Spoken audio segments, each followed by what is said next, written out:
ജോയ്സ് ടിവിയിലൂടെ ഞങ്ങളെ ശ്രദ്ധിക്കുന്ന എല്ലാവർക്കും യേശുക്രിസ്തുവിന്റെ നാമത്തിൽ ഞങ്ങളുടെ സ്നേഹവും വന്ദനവും അറിയിക്കുന്നു. എൻ്റെ പ്രിയപ്പെട്ട ദൈവമക്കളെ, നിങ്ങളെ എല്ലാവരെയും കർത്താവ് ധാരാളം അനുഗ്രഹിക്കുമാറാകട്ടെ.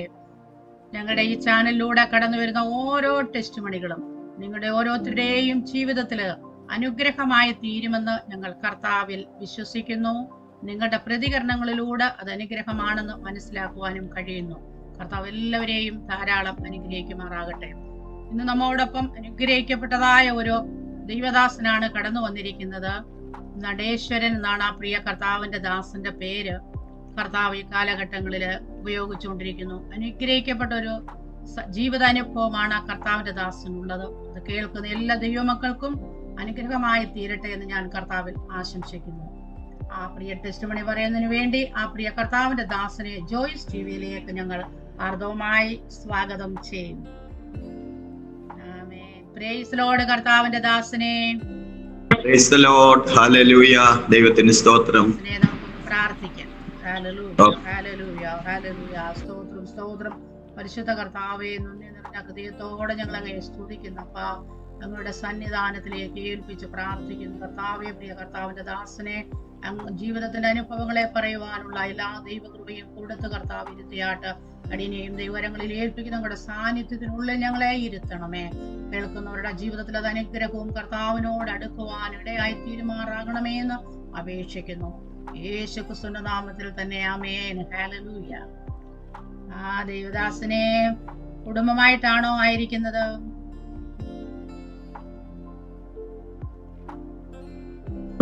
രണ്ട് പെൺമക്കളുണ്ട്, 5 കൊച്ചുമക്കളുണ്ട്. എൻ്റെ ഒരു മൂത്ത പെങ്ങള് എൻ്റെ കൂടെ ഉണ്ട്. ആ മൂത്ത പെങ്ങളും ഒരു സന്യാസി ആയിരുന്നു, 65 വർഷം. ചേച്ചി 9 മാസം മുമ്പ് സന്യാസ ജീവിതത്തിൽ നിന്ന് എനിക്ക് ദൈവം വന്നു രക്ഷിക്കപ്പെട്ട് സ്നാനപ്പെട്ട് നല്ല പ്രാർത്ഥനയായിട്ടിരിക്കുന്നു ഇപ്പോ. Praise God. ഹല്ലേലൂയ. ജോയ്സ് ടിവിയിലൂടെ കർത്താവിനെ സാക്ഷീകരിക്കുവാൻ സർവശക്തനായ ദൈവം എനിക്ക് തന്ന ഭാഗ്യത്തെ ഓർത്ത് ഞാൻ ദൈവത്തെ സ്തുതിക്കുന്നു. കർത്താവിന്റെ ദാസനെ ഓർത്ത് ദൈവത്തെ സ്തുതിക്കുന്നു. എല്ലാ ആ മാന്യ പ്രേക്ഷകരെ ഓർത്തും ദൈവത്തിന് സ്തോത്രം ചെയ്യുന്നു. എല്ലാവരോടും ചേർന്ന് കർത്താവിനെ സാക്ഷീകരിക്കാനുള്ള ഈ അവസരം ദൈവം തന്നതോർത്ത് ദൈവത്തെ സ്തുതിക്കുന്നു. എൻ്റെ പേര് നാദേശ്വരൻ എന്നാണ്. ഞാൻ എറണാകുളത്ത് നിന്നാണ്. എറണാകുളത്ത് കാക്കനാടാണ് ഞാൻ ആയിരിക്കുന്നത്. Praise the lord. എന്നാൽ ഞാൻ എൻ്റെ സ്വദേശം തൃശ്ശൂർ ജില്ലയിലെ ചാവക്കാടാണ്. ഞാനിപ്പോ കർത്താവിന്റെ വേലയോടുള്ള ബന്ധമായിട്ട് എറണാകുളത്തുണ്ട്, കാക്കനാടാണ്. Praise the lord. എൻ്റെ പേര് നാദേശ്വരൻ. ഞങ്ങൾ 7 മക്കളാണ്. 7 മക്കളിൽ ഏറ്റവും മൂത്ത ആളിന്റെ പേര് ശ്യാമള എന്നാണ്. ഇപ്പൊ 81 വയസ്സായി. ആ ചേച്ചി ഒരു സന്യാസി ആയിരുന്നു. 65ഓളം വർഷം സന്യാസ ജീവിതമായിരുന്നു. വിവാഹമൊന്നും കഴിക്കാതെ ചെറിയ പ്രായത്തിൽ തന്നെ ഓറഞ്ച് കളറിലെ മുണ്ട്, ഓറഞ്ച് കളറിലെ ജുബയും ഓറഞ്ച് കളറിലെ പുതപ്പൊക്കെ പുതച്ച് രുദ്രാക്ഷമാലയിട്ട് തലയിൽ ജടയൊക്കെ ആയിട്ട് അങ്ങനെ ജീവിച്ചു എൻ്റെ ചേച്ചി. ഞങ്ങള് ചെറുപ്പം തൊട്ടേ 2 കുടുംബങ്ങൾ, അച്ഛൻ്റെ അമ്മയുടെയും കുടുംബങ്ങൾ 2ഉം അമ്പലവാസികളായിരുന്നു. അമ്പലത്തിൽ നിന്ന് വരുമാനമുള്ള 2 ഫാമിലി. എൻ്റെ അച്ഛൻ്റെ വീട്ടുകാർ അമ്പലത്തിലെ വെളിച്ചപ്പാടുമാരും തകല് വായിക്കുന്നവരുമായിരുന്നു. എൻ്റെ അച്ഛനും തകല് വായിക്കുമായിരുന്നു. പിന്നെ അച്ഛൻ ഒരു കോൺഗ്രസിന്റെ നേതാവായിരുന്നു. ഞങ്ങളുടെ മണ്ഡലത്തിന്റെ പ്രസിഡന്റ് ആയിരുന്നു. അതോടുകൂടെ പിന്നെ അമ്മയുടെ വീട്ടുകാർ അമ്പലത്തിലെ പഞ്ചവാദ്യ വിദഗ്ധനായിരുന്നു. അപ്പൂപ്പൻ അമ്പലത്തിലെ അവകാശികളായിരുന്നു. അപ്പൂപ്പൻ പഞ്ചവാദ്യം പഠിപ്പിക്കുകയും ചെയ്യും, പഞ്ചവാദ്യത്തിന്റെ ഉപകരണങ്ങളെല്ലാം ഉണ്ടാക്കുകയും ചെയ്യും. അങ്ങനെ ആയിരുന്നു. എൻ്റെ അമ്മൂമ്മ ഒരു ആശാട്ടിയായിരുന്നു. എൻ്റെ അപ്പൂപ്പന്റെ അനിയൻ, അമ്മയുടെ അച്ഛൻ്റെ അനിയൻ വൈദ്യനായിരുന്നു. പിന്നെ എൻ്റെ അച്ഛൻ്റെ വീട്ടുകാര് നേരത്തെ പറഞ്ഞ പോലെ വെളിച്ചപ്പാടുമാരായിരുന്നു. അവരിപ്പോഴും ആ തറവാട്ടിൽ നിന്ന് ഒരാൾ എപ്പോഴും വെളിച്ചപ്പാടായിട്ടുണ്ട്. എൻ്റെ അച്ഛൻ ഈ ലോകത്തുനിന്ന് മാറ്റപ്പെട്ടു. പിന്നെ ഞങ്ങളൊന്നും അങ്ങനത്തെയിലൊന്നും പോകാൻ ഇടയായില്ല. ഞാനും തകല് കൊട്ടുമായിരുന്നു, എൻ്റെ ജ്യേഷ്ഠനും തകല് കൊട്ടുമായിരുന്നു. അമ്പലത്തിൽ ഒരു അവകാശമായിരുന്നു അത്. പിന്നെ അവകാശം ഞങ്ങളത് വേണ്ടാന്ന് വെച്ചു. അതെല്ലാം ദൈവത്തിന്റെ പദ്ധതിയാണ്. ഞാന് 1958 ജൂലൈ മാസം 30-ാം തീയതിയാണ് ജനിച്ചത്. അപ്പം എനിക്കിപ്പം 67 വയസ്സായി. എൻ്റെ ജീവിതത്തിൽ എൻ്റെ 39 വയസ്സ് വരെ കഠിനമായ ദുഃഖം ആയിരുന്നു ഞാൻ അനുഭവിച്ചത്. കഠിനമായ ദുഃഖം. എന്ന് പറഞ്ഞാല് ഇത്രയും വലിയ കുടുംബത്തിലാണ് ജനിച്ചതെങ്കിലും ഞങ്ങള് സാമ്പത്തികമായി വലിയ ഒരു വീടായിരുന്നു എൻ്റെ അച്ഛൻ്റെ വീട്. പണ്ട് എൻ്റെ അച്ഛൻ ഇപ്പോൾ ഉണ്ടായിരുന്നെങ്കിൽ ഒരു 110 വയസ്സായേനെ. അച്ഛൻ ജനിച്ചത് വലിയ ഓടിട്ട വീട്ടിലാണ്. ഒരു 800-850 സ്ക്വയർ ഫീറ്റ് ഉള്ള നല്ല പെയിന്റൊക്കെ അടിച്ച് ഫ്ലോറൊക്കെ നല്ല ഡിസൈൻ ചെയ്ത ഓടിട്ട മച്ചിട്ട വീട്ടിലാണ് അച്ഛൻ ജനിച്ചത്. പിന്നെ അവിടെ ഞങ്ങളുടെ പറമ്പിൽ 2 വീടുണ്ടായിരുന്നു. സ്ത്രീകൾക്ക് മാത്രമായിട്ടൊരു വീട്. അത് മരത്തിന്റെ ചുമരാണ്, പലകയല്ല, മരം തന്നെ ഇങ്ങനെ കനത്തില് റൂം ഉണ്ടാക്കിയിട്ട് അത് 2 കെട്ട, ഒരു മുറിയും ഒരു അറയും ആയിട്ട് അവിടെ സ്ത്രീകൾക്ക് മാത്രം ഉള്ളതായിരുന്നു. അങ്ങനെ 2 വീട്, അത്രയും വലിയൊരു വീട്ടിലാണ് അച്ഛൻ ജനിച്ചത്. അച്ഛൻ്റെ പേര് ഗോവിന്ദൻ എന്നാണ്. അച്ഛൻ്റെ പേര് രാഘവൻ. എൻ്റെ മൂത്ത പെങ്ങള് ശ്യാമള, ഈ പറഞ്ഞ സന്യാസി ആയിരുന്നു. ശ്യാമളാദേവി എന്നായിരുന്നു അച്ഛൻ പേരിട്ടത്. പിന്നെ ചേച്ചിക്ക് ഇത് ഇഷ്ടമില്ലാത്തതുകൊണ്ട് ശ്യാമളയായി. പിന്നെ ചേച്ചി, ഈ പറഞ്ഞ ചേച്ചി സന്യാസ ജീവിതം നയിച്ചു. ഞാൻ 99 യേശുവിനെ അറിഞ്ഞപ്പോ ഞാൻ കർത്താവിനെ അറിയാനിടയായി. 99 സ്നാനപ്പെട്ടു. 95 എന്നെ യേശു സൗഖ്യമാക്കി. അപ്പൊ ഞാൻ 99 യേശുവിനെ അറിഞ്ഞപ്പോ തൊട്ട് എൻ്റെ ഈ മൂത്ത പെങ്ങൾക്ക് വേണ്ടി പ്രാർത്ഥിക്കാൻ തുടങ്ങി. എല്ലാവർക്കും വേണ്ടി പ്രാർത്ഥിച്ചു, എല്ലാവരും കർത്താവിനെ അറിയാൻ വേണ്ടിയിട്ട്. പക്ഷെ അവിടെ ഈ ഒരു പെങ്ങള് ഞങ്ങള് എല്ലാവരിൽ നിന്നും വ്യത്യസ്തമായി ഒറ്റപ്പെട്ടു പോയത് കൊണ്ട് എനിക്ക് വിഷമായിരുന്നു. അതുകൊണ്ട് ഞാൻ ഈ ചേച്ചി വിശ്വാസത്തിൽ വരാൻ വേണ്ടി എന്നും കരഞ്ഞു പ്രാർത്ഥിക്കും. അങ്ങനെ ഈ സന്യാസി ചേച്ചീനെ എനിക്ക് ദൈവം ഒരു 2006 ചേച്ചി എൻ്റെ അടുത്ത് വന്നു, രക്ഷിക്കപ്പെട്ടു. പക്ഷേ കൂടെ ഒരു സന്യാസി, ഒരു ആന്റിയും കൂടെ ഉണ്ടായിരുന്നത് കൊണ്ട് ആ ചേച്ചീനെ പിടിച്ചിട്ട് അവര് പിന്നെയും പോയി. അത് കഴിഞ്ഞ് ഞാൻ മുടങ്ങാതെ പ്രാർത്ഥിച്ചു. ഇപ്പൊ ഒരു 9 മാസം മുമ്പ് ചേച്ചി ഞങ്ങളുടെ വീട്ടിൽ വരാൻ ഒരു സാഹചര്യം ദൈവം ഒരിക്കൽ രോഗിയായി, അവർക്ക് താങ്ങാൻ പറ്റാണ്ട് അവശ നിലയായിപ്പോയി. അപ്പോ മരിക്കാറായി. ഒരു 10-30 കിലോ ആയിട്ടാണ് എനിക്ക് തന്നത്. ഒരു 10-30 കിലോ വെയിറ്റ് ഉള്ള അവസരത്തിലാണ് ചേച്ചി വന്നത്. പക്ഷെ ചേച്ചീനെ കൊണ്ടുവന്ന് ഞാൻ ദൈവത്തിനെ വിളിച്ച് പ്രാർത്ഥിച്ചു, ചേച്ചിയുടെ കൂടെ ഇരുന്ന് പ്രാർത്ഥിച്ചു. ചേച്ചി വീണ്ടും രക്ഷ ഏറ്റു പറഞ്ഞു. അങ്ങനെ ഞങ്ങളുടെ കൂടെ പ്രേരണയൊക്കെ വന്നു. ഇപ്പൊ സ്നാനപ്പെട്ടു. ചേച്ചിക്ക് രുദ്രാക്ഷമാലയും ഓറഞ്ച് കളറിലെ തുണിയും ഒക്കെ ആയിരുന്നു. കഴുത്തേലും രുദ്രാക്ഷമാല എന്ന് പറഞ്ഞാൽ വലിയ ഒരു നെല്ലിക്കാട് വലിപ്പമുള്ള രുദ്രാക്ഷമായിരുന്നു ചേച്ചിയുടെ മാല. പിന്നെ അതുപോലെ തലയിൽ ജടയും, വലിയ ജടയായിരുന്നു, ഒരാളിന്റെ കൈയുടെ അത്രയുള്ള ജടയായിരുന്നു. അതൊക്കെ ഞങ്ങള് ബ്യൂട്ടി പാർലറിൽ കൊണ്ട് മുറിച്ച് ചേച്ചി അതിൽ നിന്നൊക്കെ രക്ഷപ്പെട്ട് സ്നാനപ്പെട്ടു. ഇപ്പൊ നല്ല പ്രാർത്ഥനയിലും പ്രത്യാശയിലും ഇരിക്കുന്നു. അപ്പൊ അവര് മരിക്കാറായിട്ടാ കൊണ്ട് തന്നത്. എങ്കിലും ചേച്ചി ഇപ്പൊ നല്ല സുന്ദരിയായി, പഴയ ആളെ അല്ല. പക്ഷെ ചേച്ചിക്ക് അവിടെ വെച്ചുണ്ടായ രോഗത്തിന്റെ കുറച്ച് അവശതയുണ്ട്. അത് മാറാൻ വേണ്ടി ഞങ്ങൾ പ്രാർത്ഥിക്കുകയാണ്. ചേച്ചീനെ കൊണ്ടൊരു സാക്ഷ്യം പറയിപ്പിക്കാൻ വേണ്ടിയിട്ട്. Price the Lord. ഞാനിത് പറഞ്ഞത് എന്നെ കേൾക്കുന്ന എല്ലാ ദൈവമക്കളും ചേച്ചിക്ക് വേണ്ടി പ്രാർത്ഥിക്കണം. ചേച്ചിയുടെ സാക്ഷ്യം ഭയങ്കരാണ്. അത്രയും ദുഃഖവും കഷ്ടതയും അനുഭവിച്ചു. ചേച്ചി സുന്ദരിയായ ചേച്ചിയായിരുന്നു. 16-17 വയസ്സായപ്പോ തന്നെ സന്യാസം തുടങ്ങി. സൗന്ദര്യവും ആരോഗ്യവും ഒക്കെ ഉണ്ടായിരുന്നു. പക്ഷെ ഒരു ലോകപരമായ വിവാഹ ജീവിതത്തിനൊന്നും ചേച്ചിക്ക് ഇഷ്ടമില്ലായിരുന്നു.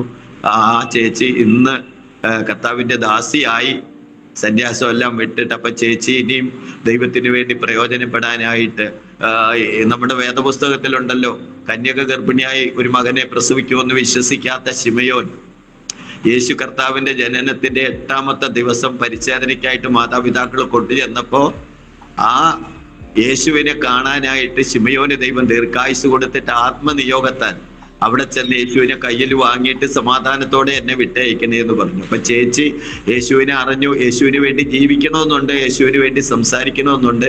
അതിനു വേണ്ടിയൊക്കെ ചേച്ചീനെ ദൈവം ആരോഗ്യം കൊടുക്കാനും ആ സംസാരമൊക്കെ നന്നായി വരാനും വേണ്ടി എല്ലാവരും പ്രാർത്ഥിക്കണം. അതിന്റെ താഴെ, ആ ചേച്ചിയുടെ താഴെ ഒരു ചേച്ചിയുണ്ട്, അമൃതവാണി എന്ന പേര്. ആ ചേച്ചിയുടെ ഞാൻ എന്നും സുവിശേഷം പറയും. ഇപ്പൊ 1 വർഷമായിട്ട് ചേച്ചി ദൈവത്തെ ആരാധിക്കുന്നുണ്ട്. പള്ളിയിൽ പോകാൻ പറ്റില്ല, ഇടയ്ക്കൊക്കെ ചർച്ചിൽ പോയി. പക്ഷെ ഇപ്പം ചാളിയന് വയ്യാത്തത് കൊണ്ട്, കിടപ്പായതുകൊണ്ട് ചേച്ചിക്ക് എവിടെയും പോകാൻ പറ്റില്ല. എന്നാലും വീട്ടിലിരുന്ന് പ്രാർത്ഥിക്കുകയാണ്. ഇടയ്ക്ക് ഞാൻ ഫോണിൽ കൂടെ വിളിച്ച് വഴക്കൊക്കെ പറയും പ്രാർത്ഥിക്കാൻ വേണ്ടി. അങ്ങനെ ദൈവം ചേച്ചിയെ ദൈവസ്ഥലിലേക്ക് അടുപ്പിച്ചു. ബാക്കി ഞങ്ങളുടെ 5 പേരുണ്ട്. അത് ഒരാള്,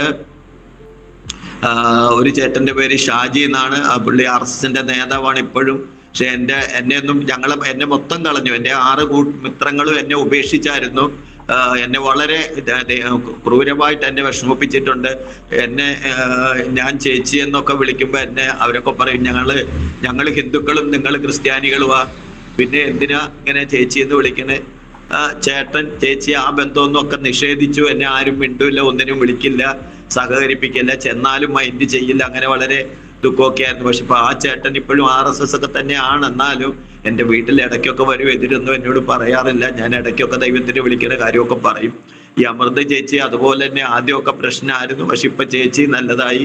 ഇനി അതിന്റെ താഴെയാണ് രമാദേവി എന്ന പേര്. പുള്ളിക്കാരത്തി ഗവൺമെന്റ് ജോലിയൊക്കെ കിട്ടി റിട്ടയർ ആയിരിക്കുകയാണ്. അവളുടെ മക്കളൊക്കെ ഒത്തിരി ഗവൺമെന്റ് ഉദ്യോഗസ്ഥരാണ്, 3 ആൺമക്കളാണ്. അപ്പൊ അവര് നല്ല നിലയ്ക്ക്, അപ്പൊ അവർക്ക് ദൈവമായിട്ട് എടുക്കാൻ വലിയ പ്രയാസമാണെങ്കിൽ അവിടെ ദൈവം എൻ്റെ ജീവിതത്തിലൂടെ അവർക്കൊരു ദൈവപ്രവൃത്തിയൊക്കെ കണ്ടു. പക്ഷെ അവര് വരുന്നില്ല. അതിന്റെ താഴെയാണ് പാണ്ഡുരംഗൻ എന്നാണ് അടുത്ത ആളിന്റെ പേര്. അവനും എൻ്റെ നേരെ മൂത്താണ്. വളരെ സുഖമില്ലാത്തൊരവസ്ഥയിൽ ഇരിക്കുകയാണ്, വീട്ടിൽ തന്നെ ഇരിക്കുകയാണ്. എന്നാലും ദൈവത്തിനെ ഒരിക്കലും അംഗീകരിക്കില്ല, എന്നെ പുച്ഛാണ്. ആ കാര്യത്തിൽ എന്നോട് വളരെ പുച്ഛാണ്. ആ വീട്ടുകാരാണ് എന്നെ ഏറ്റവും അധികം അകറ്റി നിർത്തുന്നത്, അവന്റെ ഭാര്യയും മക്കളും എല്ലാം. പിന്നെ അതിന്റെ താഴെ ഞാനാണ്. എൻ്റെ താഴെ യോഗേശ്വരൻ എന്നാണ് അനിയന്റെ പേര്. അവൻ മരിച്ചു കഴിഞ്ഞ കൊല്ലം. അവനോട് ഞാൻ യേശുവിനെ പറഞ്ഞു, അവനെ ഞാൻ പ്രാർത്ഥനയ്ക്ക് കൊണ്ടുപോയി. പക്ഷെ അവനെ പ്രാർത്ഥനയ്ക്ക് കൊണ്ടുപോയത് അറിഞ്ഞിട്ട് എൻ്റെ മൂത്ത ജ്യേഷ്ഠൻ എന്നോട് പറഞ്ഞു, നീ തന്നെ പോയി മതം മാറി, എൻ്റെ കുഞ്ഞുങ്ങളെ എന്തുകൊണ്ടേ മതം മാറ്റരുത്, നിന്റെ കഴുത്ത് ഞാൻ മുറിക്കും, ഞാൻ നേരിട്ടൊന്നും ചെയ്യില്ല, ചെയ്യാൻ ആളുണ്ടാവും എന്നൊക്കെ പറഞ്ഞ് എന്നെ ഭീഷണിപ്പെടുത്താൻ ഇടയായി. പക്ഷെ അവൻ വളരെ ദയനീയമായ രീതിയിൽ ഈ ലോകത്തുനിന്ന് ക്യാൻസർ വന്നു മാറ്റപ്പെട്ടു. അവൻ ദൈവത്തെ അറിഞ്ഞിരുന്നെങ്കിൽ അങ്ങനെയൊന്നും വരില്ലായിരുന്നു. ഭയങ്കര മദ്യപാനിയായിരുന്നു. അങ്ങനെ ഞങ്ങൾ എത്രയും മക്കളുടെ ജീവിതം ഇതാണ്. ഞങ്ങൾ ഇതിന്റെ ഇടയിൽ ഞങ്ങൾ വളരെ ദാരിദ്ര്യം എന്ന് പറഞ്ഞാൽ ഞങ്ങൾ ഭയങ്കര ദാരിദ്ര്യത്തിൽ. അച്ഛൻ രാഷ്ട്രീയ പ്രവർത്തനത്തിന് ഇറങ്ങിയതുകൊണ്ട് നമ്മുടെ വീട്ടിൽ ആഹാരം ഇല്ലായിരുന്നു. ഒരു ദിവസം ഒരു നേരം ആഹാരമാണ് ഞങ്ങൾക്ക് കിട്ടുന്നത്, അത് രാത്രി മാത്രം. അച്ഛനെ എവിടെയെങ്കിലുമൊക്കെ കറങ്ങിയിട്ട് രാത്രി ഒരു 8-9 മണിയാകുമ്പം വരും. എന്നിട്ട് അന്നേക്കുള്ളത് കൊണ്ടുവരും. അത് രാത്രി വേവിച്ചൊരു 12 മണിയാകും. ആ 12 മണിയാകുമ്പോൾ ഞങ്ങളൊക്കെ തളർന്ന് ക്ഷീണിച്ച് കിടക്കും. അപ്പോഴേ ഞങ്ങളെ വിളിക്കൊന്നുമില്ല, ഓരോ അടിയാ തരുന്നത്. അപ്പൊ ചാടി എണീക്കും. അപ്പൊ ഈ തരുന്ന ആഹാരം കഴിക്കും. കാരണം അമ്മ മരിച്ചുപോയി. എനിക്ക് 8 വയസ്സുള്ളപ്പോൾ ഞാൻ 3ാം സ്റ്റാൻഡേർഡിൽ പഠിക്കുമ്പോൾ അമ്മ മരിച്ചു. അന്ന് അനിയന് 4 വയസ്സാണ്. അമ്മ മരിച്ചതിന് ശേഷം അച്ഛൻ വളരെ ഡൗൺ ആയി. രാഷ്ട്രീയ പ്രവർത്തനം തന്നെ ആയിരുന്നു. പിന്നെ അമ്മ മരിച്ചതിന് ശേഷം അതിനേക്കാളും ഡൗൺ ആയി. ഞങ്ങളെ പുറമേ ഞങ്ങളോടൊരു സ്നേഹമൊന്നും കാണിക്കാതെ എപ്പോഴും ഗൗരവവും ദേഷ്യം വന്ന നല്ല അടിയും വളരെ അടിക്കുമായിരുന്നു. പക്ഷെ ഞങ്ങളാരും മോശം വഴി പോകാതിരിക്കുന്ന വേണ്ടി അച്ഛൻ വളരെ കരുതുമായിരുന്നു. അച്ഛനെ പേടിച്ചിട്ട് ഞങ്ങള് മോശം വഴിയിലൊന്നും പോവില്ല. എങ്കിലും അച്ഛന്റെ അഭിമാനത്തെ മുറിപ്പെടുത്തുന്ന രീതിയിലൊക്കെ ഞങ്ങൾ പെരുമാറിയിട്ടുണ്ട്. ഞങ്ങൾക്ക് ആഹാരം ഇല്ലാണ്ടിരിക്കുമ്പോൾ ഞങ്ങൾക്ക് ഒരു നേരത്തെ ആഹാരം മാത്രമാണ് എപ്പോഴും വിശക്കും. അടുത്തുള്ള വീട്ടിലെല്ലാം നല്ല ഭക്ഷണം ഉണ്ടാക്കുമ്പോൾ അതിന്റെ മണമൊക്കെ വരുമ്പോൾ ഭയങ്കര വിഷമാവും. പിന്നെ അവിടെ പോയി ഒന്നും മേടിക്കാനൊന്നും പറ്റില്ല, അച്ഛനറിഞ്ഞാൽ കൊന്നുകളയും. പിന്നെ അതുപോലെ ഞാൻ കൂടെ പഠിക്കുന്നവരെല്ലാം സ്കൂളിൽ വരുമ്പോഴും നല്ല ഭക്ഷണമൊക്കെ കൊണ്ടുവന്ന് കഴിക്കും. അതൊക്കെ കാണുമ്പോൾ നമുക്ക് ആഗ്രഹമാവും. പക്ഷെ അതിനുള്ള സാഹചര്യങ്ങൾ ഇല്ലാത്തത് കൊണ്ട് അതെല്ലാം അതിന്റെ സാഹചര്യങ്ങൾ ഇല്ലാത്തത് കൊണ്ടെല്ലാം ക്ഷമിച്ചും സഹിച്ചൊക്കെ അങ്ങനെ ജീവിച്ചു. ഈ സ്കൂളിലേക്ക് പോകുമ്പോഴും വരുമ്പോഴും വഴിയിൽ നിന്ന് കിട്ടുന്ന ഈ പച്ചപ്പുളി, കൊട്ടങ്ങ, പേരയ്ക്ക, കണ്ണിമാങ്ങ, ഇതൊക്കെയാണ് ആഹാരം. അങ്ങനെ കഴിഞ്ഞുകൂടുമ്പോൾ ഞങ്ങൾ തീരെ നിവൃത്തിയില്ലാണ്ടൊക്കെ വരുമ്പോൾ അടുത്തുള്ള ധനവാന്മാരായ വീട്ടുകാർക്ക് പുല്ല് പറിച്ചു കൊടുക്കും. പശുവിന് പുല്ല് പറിച്ചു കൊടുക്കുമ്പോൾ അവര് കുറച്ച് പൈസ തരും. ആ പുല്ല് പറിച്ച് കിട്ടുന്ന ചെറിയ പൈസ, അന്ന് 10 പൈസ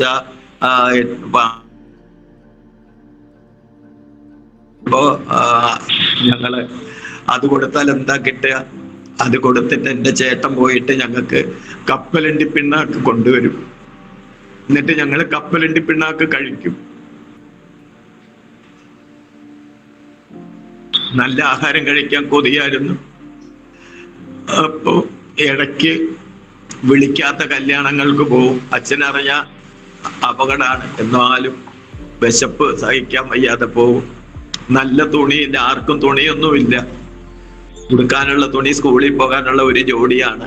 വീട്ടിൽ വന്നാൽ അതിട്ടണ്ട് നിൽക്കാൻ പറ്റില്ല, ഒരു തോർത്ത് തരും. ആ തോർത്ത് കൊടുത്തിട്ടാണ് 10-14 വയസ്സ് വരെയൊക്കെ നടക്കുന്നത്. അത്രയും ദയനീയമായിരുന്നു അച്ഛൻ. പക്ഷെ അച്ഛന്റെ രാഷ്ട്രീയം ഉപേക്ഷിച്ചില്ല ഞങ്ങളെ ഓർത്തിട്ട്. ഞങ്ങൾ പഠിക്കാൻ പോകണം, പക്ഷെ പട്ടിണിക്ക് പോകണം. എനിക്ക് 4 വരെ പഠിക്കുമ്പോൾ സ്കൂളിൽ നിന്ന് ആഹാരം കിട്ടുമായിരുന്നു. അതിന്റെ ശേഷം പിന്നെ അത് കിട്ടിയില്ല. അങ്ങനെയൊക്കെ വളരെ ദയനീയമായിരുന്നു. എങ്കിലും ചെറിയ പ്രായത്തിൽ തന്നെ ദൈവത്തെ വിളിക്കാൻ വേണ്ടി പോവും.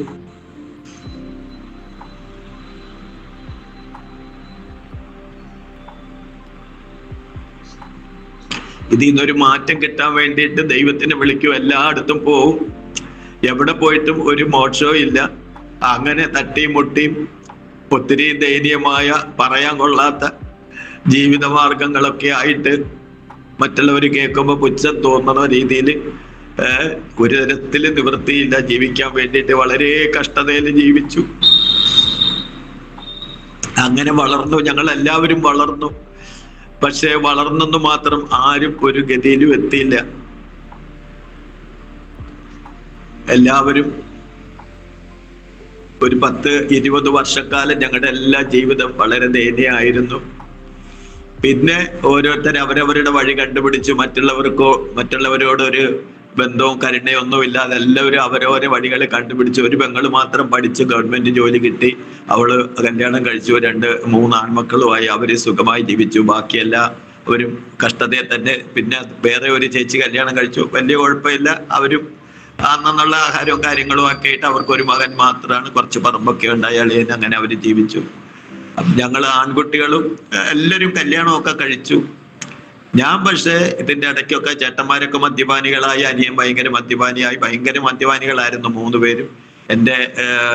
എൻ്റെ നേരെ മൂത്ത ചേട്ടന്റെ നാട്ടില് ഏറ്റവും കൂടിയ മദ്യപാനിക്കുള്ള കുട്ടികൾക്ക് കൊടുക്കുന്ന എൻ്റെ പുസ്തകങ്ങൾ മേടിക്കുമായിരുന്നു അവന്റെ മോൾക്ക്.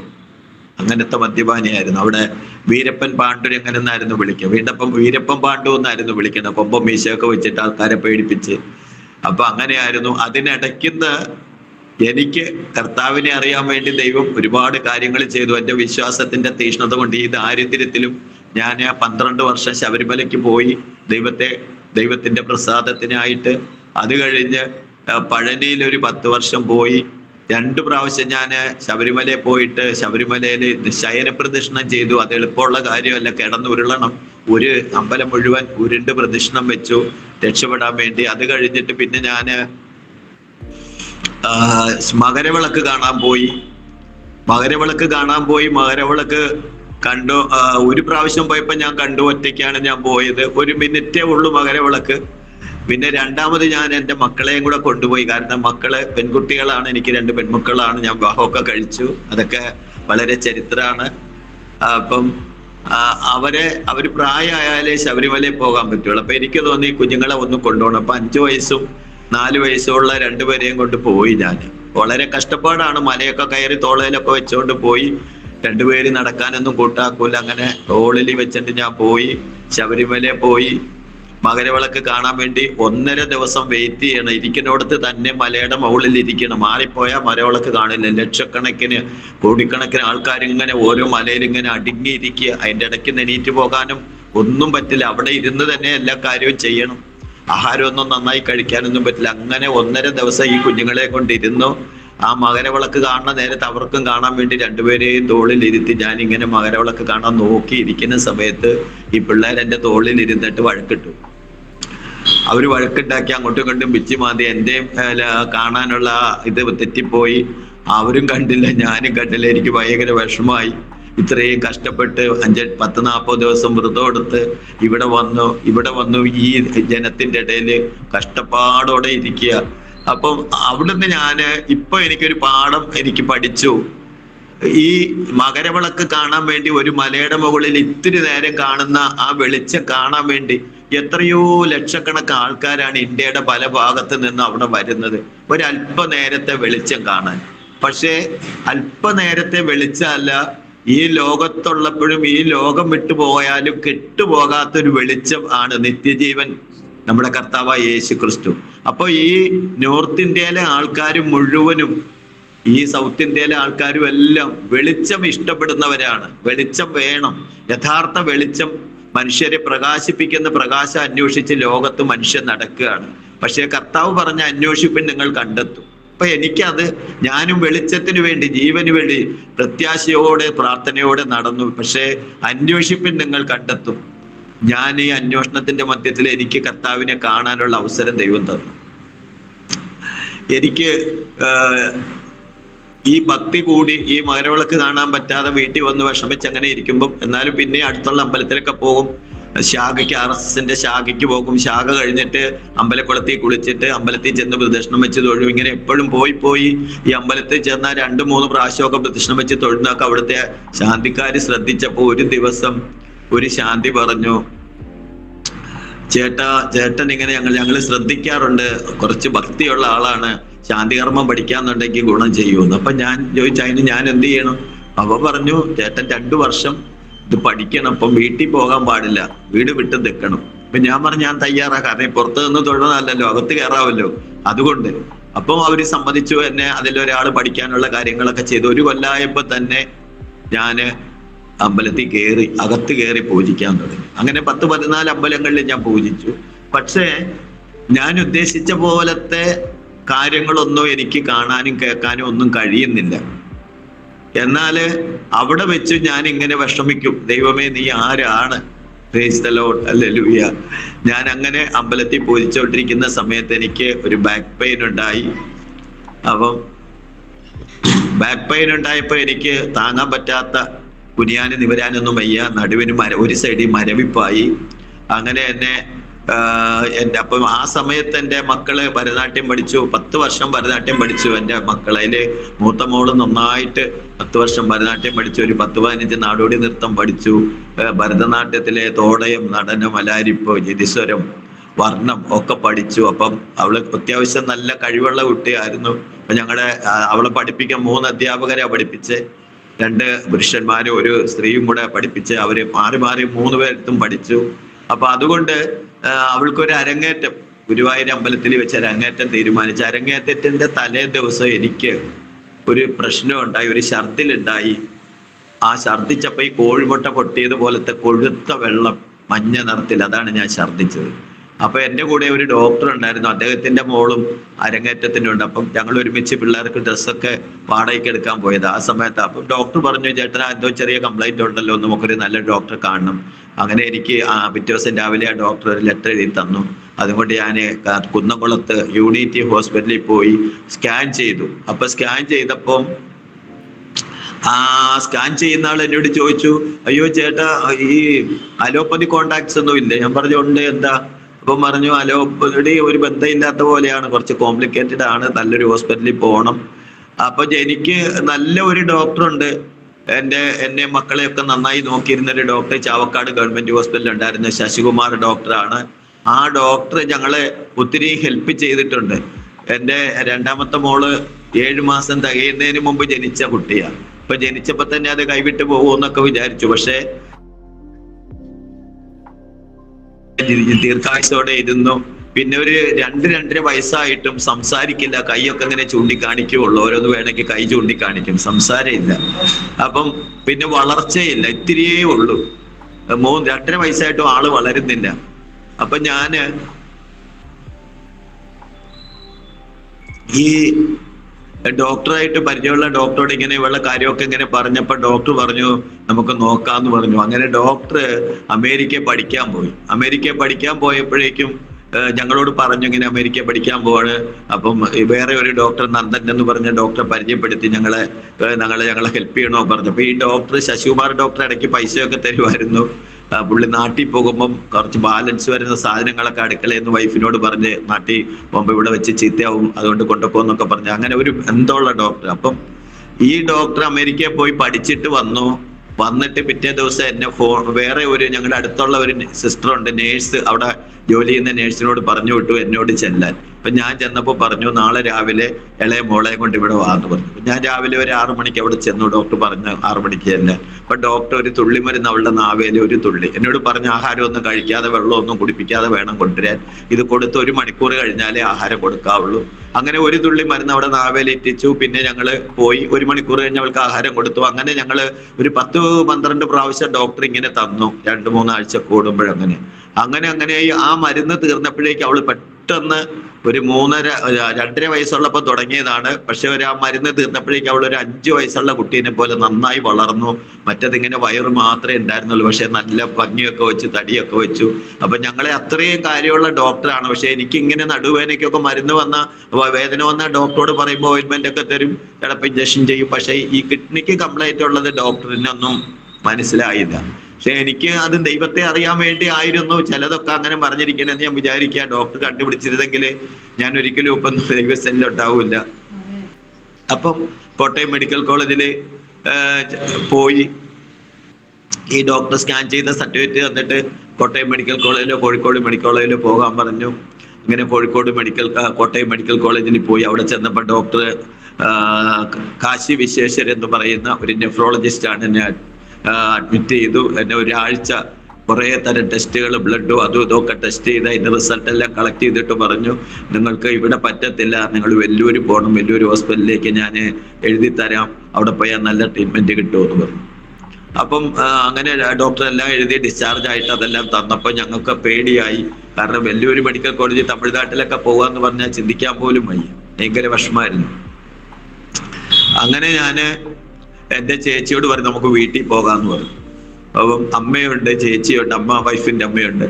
അപ്പൊ അവിടെ തന്നെ എൻ്റെ ചേച്ചിക്ക് പരിചയമുള്ള ഒരു ഡോക്ടർ ഗൈനക്കോളജിസ്റ്റ് ഉണ്ടായിരുന്നു, ഒരു സ്ത്രീയാണ്. അവരെ പോയി ഞങ്ങൾ കണ്ടു. അവരെ പോയി കണ്ടപ്പോൾ അവര് ഞങ്ങളെ കൊണ്ട് ഹോസ്പിറ്റലിൽ വന്നിട്ട് ഒരു യൂറോളജിസ്റ്റിനെ പരിചയപ്പെടുത്തി. യൂറോളജിസ്റ്റ് അപ്പു തോമസ് എന്ന പേര്. അപ്പു തോമസ് ഡോക്ടർ എന്നെ അപ്പം തന്നെ അഡ്മിറ്റ് ചെയ്തു. അങ്ങനെ ഹോസ്പിറ്റലിൽ വീണ്ടും ആ ഡോക്ടർ എല്ലാ ടെസ്റ്റും എല്ലാം ചെയ്തു. അങ്ങനെ ഒരു 8 ദിവസം കഴിഞ്ഞപ്പോഴേക്കും എനിക്ക് ഓപ്പറേഷൻ നടന്നു. ഓപ്പറേഷൻ നടന്നു കൊണ്ടുവന്ന് കിടത്തി.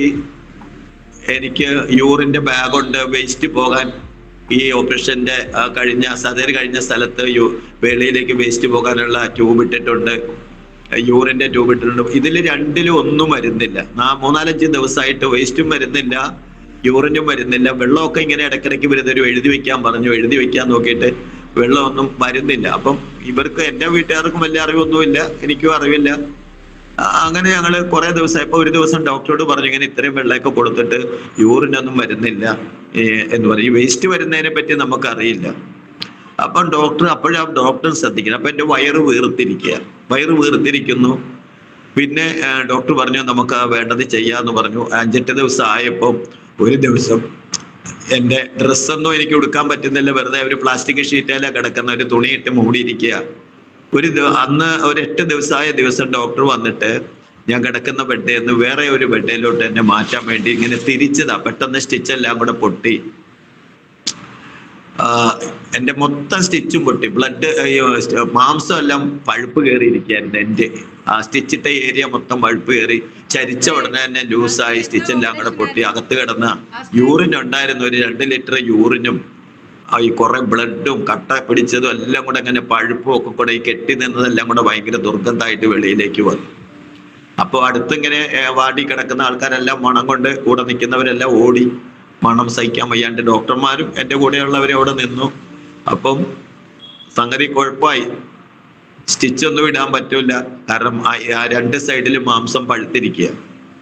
തിയേറ്ററിൽ കൊണ്ട് നോക്കിയിട്ട് കെട്ടി പൊട്ടിപ്പോവുക.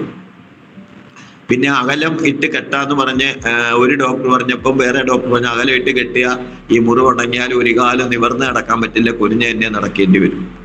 അതുകൊണ്ട് അതും പറ്റില്ല. അപ്പൊ പിന്നെ എൻ്റെ മുറിവ് ഉണങ്ങാനുള്ള ഇഞ്ചക്ഷൻ തുടങ്ങി. അപ്പൊ ഞാനൊരു 3.5 മാസം ഹോസ്പിറ്റലിൽ കിടന്നു. 3.5 മാസം ഹോസ്പിറ്റലിൽ കിടന്നു. അപ്പൊ ഈ മുറിവിണങ്ങാനുള്ള ഇഞ്ചക്ഷൻ എനിക്ക് തരികയാണ്. ഒരു ഇഞ്ചക്ഷൻ അന്ന് ഈ 95-ലെ 1100 രൂപയാണ് ഒരു ഇഞ്ചക്ഷന്. അത് ഇഞ്ചക്ഷൻ ചെയ്യുന്നതിന് മുമ്പ് വീട്ടുകാർ ഒപ്പിട്ട് കൊടുക്കണം. എന്തെങ്കിലും പറ്റിയ അവർക്ക് ഉത്തരവാദിത്തം ഇല്ല, ഞങ്ങൾ ഉത്തരവാദിത്തം ഏറ്റെന്ന്. അപ്പൊ ഇങ്ങനെ മുറിവിണങ്ങാൻ വേണ്ടിയല്ലേ, അപ്പൊ ഒപ്പിട്ട് കൊടുക്കും. ഈ മരുന്ന് കയ്യെ കയറുന്ന ഒരു 10-250 മില്ലിയുടെ ഒരു സിറിഞ്ചാണ്. അതിങ്ങനെ ഒരാള് ഒരു 10-15 മിനിറ്റ് കൊണ്ടാണ് കയറ്റുന്നത്. അതിങ്ങനെ കയറിക്കൊണ്ടേയിരിക്കും. ആ മരുന്ന് മുകളിലേക്ക് കയറുമ്പോൾ എനിക്കറിയാം മേലൊക്കെ ഇങ്ങനെ പൊള്ളും. അത് പോകുന്ന ഭാഗം എല്ലാം പൊള്ളി. പിന്നെ ആ കയറി കഴിഞ്ഞൊരു 10 മിനിറ്റ് കഴിഞ്ഞാൽ എനിക്ക് കിടപ്പനിങ്ങില്ല, ചൂടെടുത്തിട്ട് മേലൊക്കെ വെന്ത് പോണ വേദനയും ഒക്കെ. പക്ഷെ ഈ ചീഞ്ഞ സ്ഥലത്ത്, ഈ പഴുപ്പ് കയറിയ സ്ഥലത്തേക്ക് അതിന് ഒരു റിയാക്ഷനും ഇല്ല. ബാക്കിയുള്ളതൊക്കെ ഞാൻ ഉണങ്ങി. ഇത്രയും വെയിറ്റ് ഉണ്ടായിരുന്ന ഞാൻ അസ്ഥി കൂടായി, 10-40 കിലോ, 38 കിലോയായി, എല്ലും തോലുമായി. അങ്ങനെ ഞാൻ കിടക്കുകയാണ്. അപ്പം ഞാൻ അവിടെ ചെന്ന സമയത്ത്, ഹോസ്പിറ്റലിൽ ചെന്ന് എന്നെ ആദ്യത്തെ ഡോക്ടർ അഡ്മിറ്റ് ചെയ്ത സമയത്ത് തന്നെ ആ പെൺകുട്ടി വന്നിട്ട് എന്നോട് പറയും, അങ്കിളിനെ യേശു സ്നേഹിക്കുന്നു.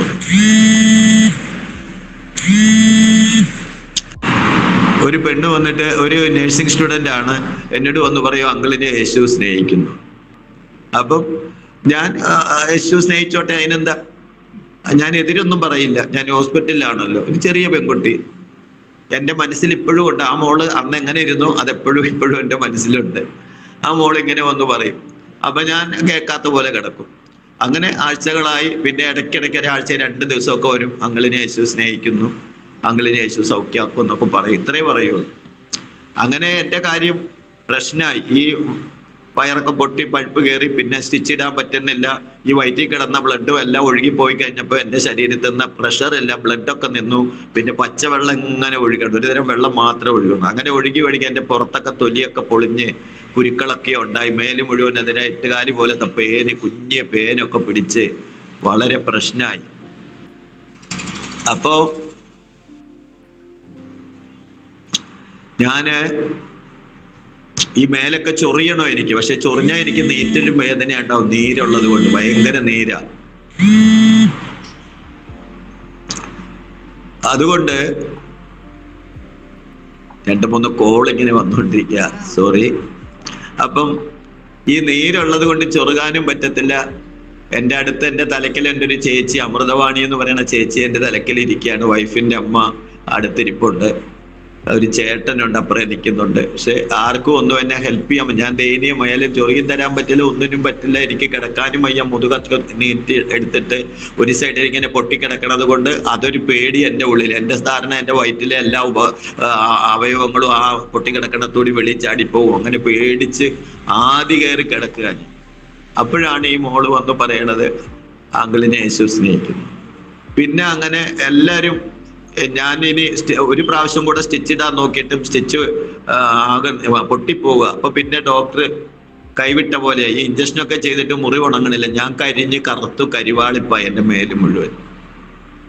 അങ്ങനെ ഒരു ദിവസം എൻ്റെ ഒരു ശത്രു നാട്ടിൽ നിന്ന് എന്നെ കൊല്ലും. ഞാൻ RSSന്റെ പ്രവർത്തനത്തിലായിരുന്നത് കൊണ്ട് ഞാൻ ഒത്തിരി പിള്ളേരെ ഒക്കെ RSSലേക്ക് കൊണ്ടുവന്നിട്ടുണ്ട്.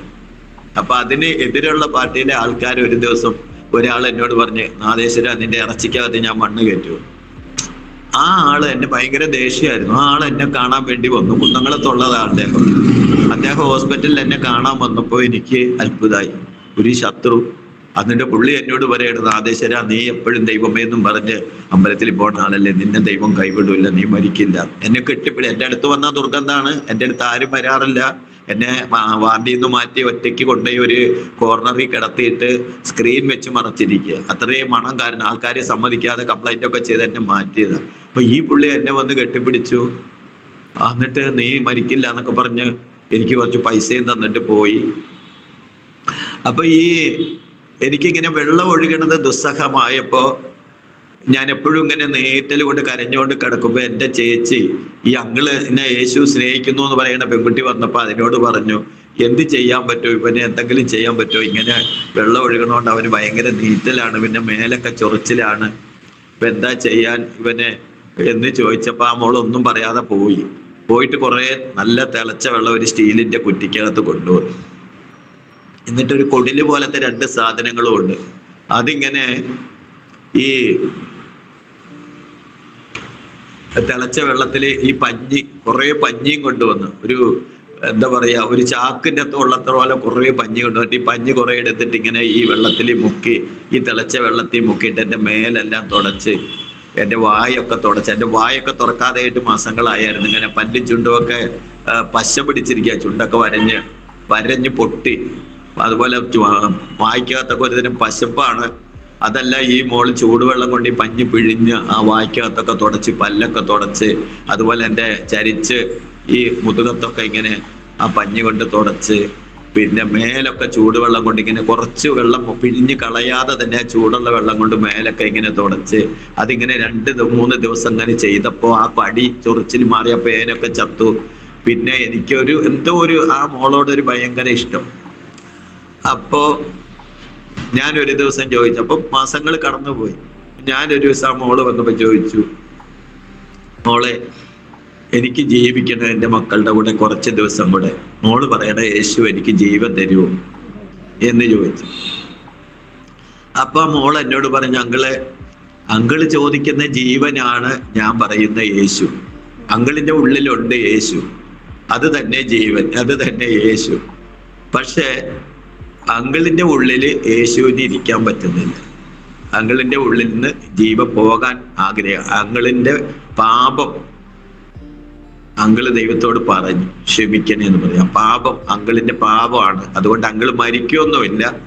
ഞാൻ അങ്കിളിന് വേണ്ടി എപ്പോഴും പ്രാർത്ഥിക്കാറുണ്ട്. അങ്കിളിനെ കണ്ടപ്പോ തുടങ്ങി ഞാൻ അങ്കിളിന് വേണ്ടി പ്രാർത്ഥിക്കുമ്പോൾ എപ്പോഴും എനിക്ക് ദൈവാത്മാവ് എന്നോട് സംസാരിക്കും. ഒരു ദിവസം ഒരു ദർശനം കാണിച്ചു. അങ്കിള് മക്കളുമായിട്ടൊക്കെ ഇരിക്കുന്നു. അങ്കിള് ബ്ലാക്ക് പാന്റും വൈറ്റ് ഷർട്ടും ഇട്ട് യേശുവിനെ പ്രസംഗിക്കുന്നു. അതൊക്കെ ഞാൻ ദർശനം കണ്ടു. അപ്പൊ അത് കേട്ടപ്പോ ഇത്രയും മരിക്കാൻ ചാകാറായി കിടക്കുന്ന ആരോഗ്യമില്ലാത്ത ഞാൻ ചിരിച്ചു അറിയാതെ. കാരണം ഞാൻ മക്കളുടെ കൂടെ ജീവിക്കും. ഒരു വശം തുറന്നു കിടക്കുക. 10-71 കിലോ ആയിട്ട് വന്ന് ഞാൻ 10-35 കിലോ ഉണ്ട്. രാത്രി എന്താ പകൽ എന്താന്ന് എനിക്കറിയില്ല. രാവും പകലും ഒക്കെ ഒരുപോലെ. ചിലപ്പോ എനിക്ക് ബോധം ഉണ്ടാവും, ചിലപ്പോ ബോധം ഉണ്ടാകില്ല. പിന്നെ എനിക്ക് ചില നേരത്ത് കാഴ്ച പോകും, ഓർമ്മ പോകും, പലതരത്തിലുള്ള പ്രശ്നമാണ്. അപ്പോഴാ പറയണ അങ്കിള് മക്കളുടെ കൂടെ ജീവിക്കും. യേശുവിനെ പ്രസംഗം വർത്താനമൊന്നും പറയാൻ എനിക്ക് പറ്റത്തില്ല. എങ്കിലും ഞാൻ പറഞ്ഞു, മോളെ എനിക്ക് അതിനൊന്നും പറ്റില്ല, എൻ്റെ സിറ്റുവേഷൻ അങ്ങനത്തെ അല്ല. അപ്പൊ ആ മോളെ എന്നോട് പറഞ്ഞു, അങ്കിളിന്റെ സിറ്റുവേഷനൊക്കെ ദൈവത്തിന് അറിയാം. ദൈവത്തിന്റെ സിറ്റുവേഷനാണ് അങ്കിൾ അറിയുന്നത്. ദൈവത്തിന് അസാധ്യമായൊരു കാര്യമില്ല. അങ്കിളിനെ യേശു സൗഖ്യമാക്കും. അങ്കിൾ യേശുവിനെ പ്രസംഗിക്കും, മക്കളുടെ കൂടെ ജീവിക്കും. അപ്പം ഞാൻ പറഞ്ഞു, അപ്പം മോളെ ഞാൻ എന്ത് ചെയ്യണം എന്ന് ചോദിച്ചു.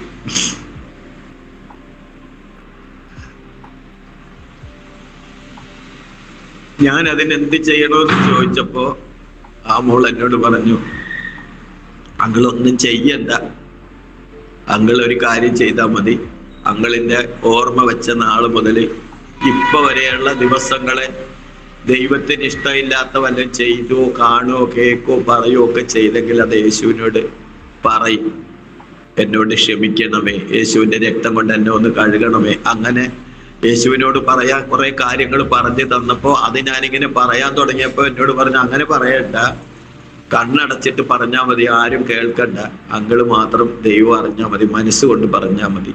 അപ്പൊ ഇങ്ങനെ യേശുവിന്റെ കാര്യമൊക്കെ പറഞ്ഞപ്പോ എന്റെ അടുത്തിരുന്നവര്, എന്റെ അമ്മയൊക്കെ പൊയ്ക്കളഞ്ഞു. കൂടെ കുറെ ആൾക്കാരൊക്കെ, ആരെങ്കിലും സിസ്റ്റർമാര് വന്ന ആൾക്കാർ വന്ന് നോക്കി നിൽക്കും. അപ്പൊ അവരെല്ലാം പോയി. ഞാനും ഈ കൊച്ചും എന്റെ ചേച്ചി മാത്രമായി.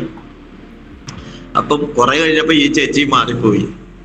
ഇങ്ങനെ യേശുവിന്റെ കാര്യം മാത്രം പറഞ്ഞപ്പോ ചേച്ചിക്കും ബോറടിയായി. ചേച്ചി എണീറ്റ് പോയി. അപ്പൊ ഈ മോള് എന്നെ കൊണ്ട് ഇങ്ങനെ പറയിപ്പിച്ചപ്പോ ഞാൻ കണ്ണടച്ചിട്ട് ഞാനിങ്ങനെ പറയാൻ വേണ്ടിയിട്ട് വായ തുറന്നപ്പോ അങ്ങള് വായ കൊണ്ട് പറയണ്ട, മനസ്സുകൊണ്ട് പറയാൻ പറഞ്ഞു. അങ്ങനെ ഞാൻ മനസ്സുകൊണ്ട് ഇങ്ങനെ പറഞ്ഞിട്ട് തീരുന്നില്ല. എൻ്റെ 10-30 വർഷത്തെ കാര്യങ്ങൾ ഇങ്ങനെ ദൈവത്തോട് പറയുകയാണ് ഞാൻ. അപ്പം ഞാനിങ്ങനെ പറഞ്ഞിട്ട് എനിക്ക് സഹിക്കാൻ പറ്റാണ്ട് ഞാൻ ദൈവത്തോട് പാവം ചെയ്തത് എനിക്ക് ഉറപ്പുണ്ട്.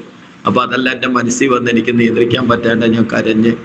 അപ്പൊ കുറെ ആയിട്ട് ഞാൻ കണ്ണ് തുറന്നില്ല. അപ്പൊ ഈ മോളെന്നെ തട്ടി വിളിച്ചു പറഞ്ഞു, ഇനി മതി അങ്ങളെ, ദൈവം അതെല്ലാം സമ്മതിച്ചിട്ടുണ്ട്, അങ്ങളെ പറഞ്ഞാലൊന്നും തീരൂല, ഇത്രയും വർഷങ്ങളല്ലേ കർത്താവിനറിയാം. അങ്ങളെന്റെ മനസ്സിന്റെ സമർപ്പണമാണ് ദൈവം അവിടെ അംഗീകരിക്കുന്നത്.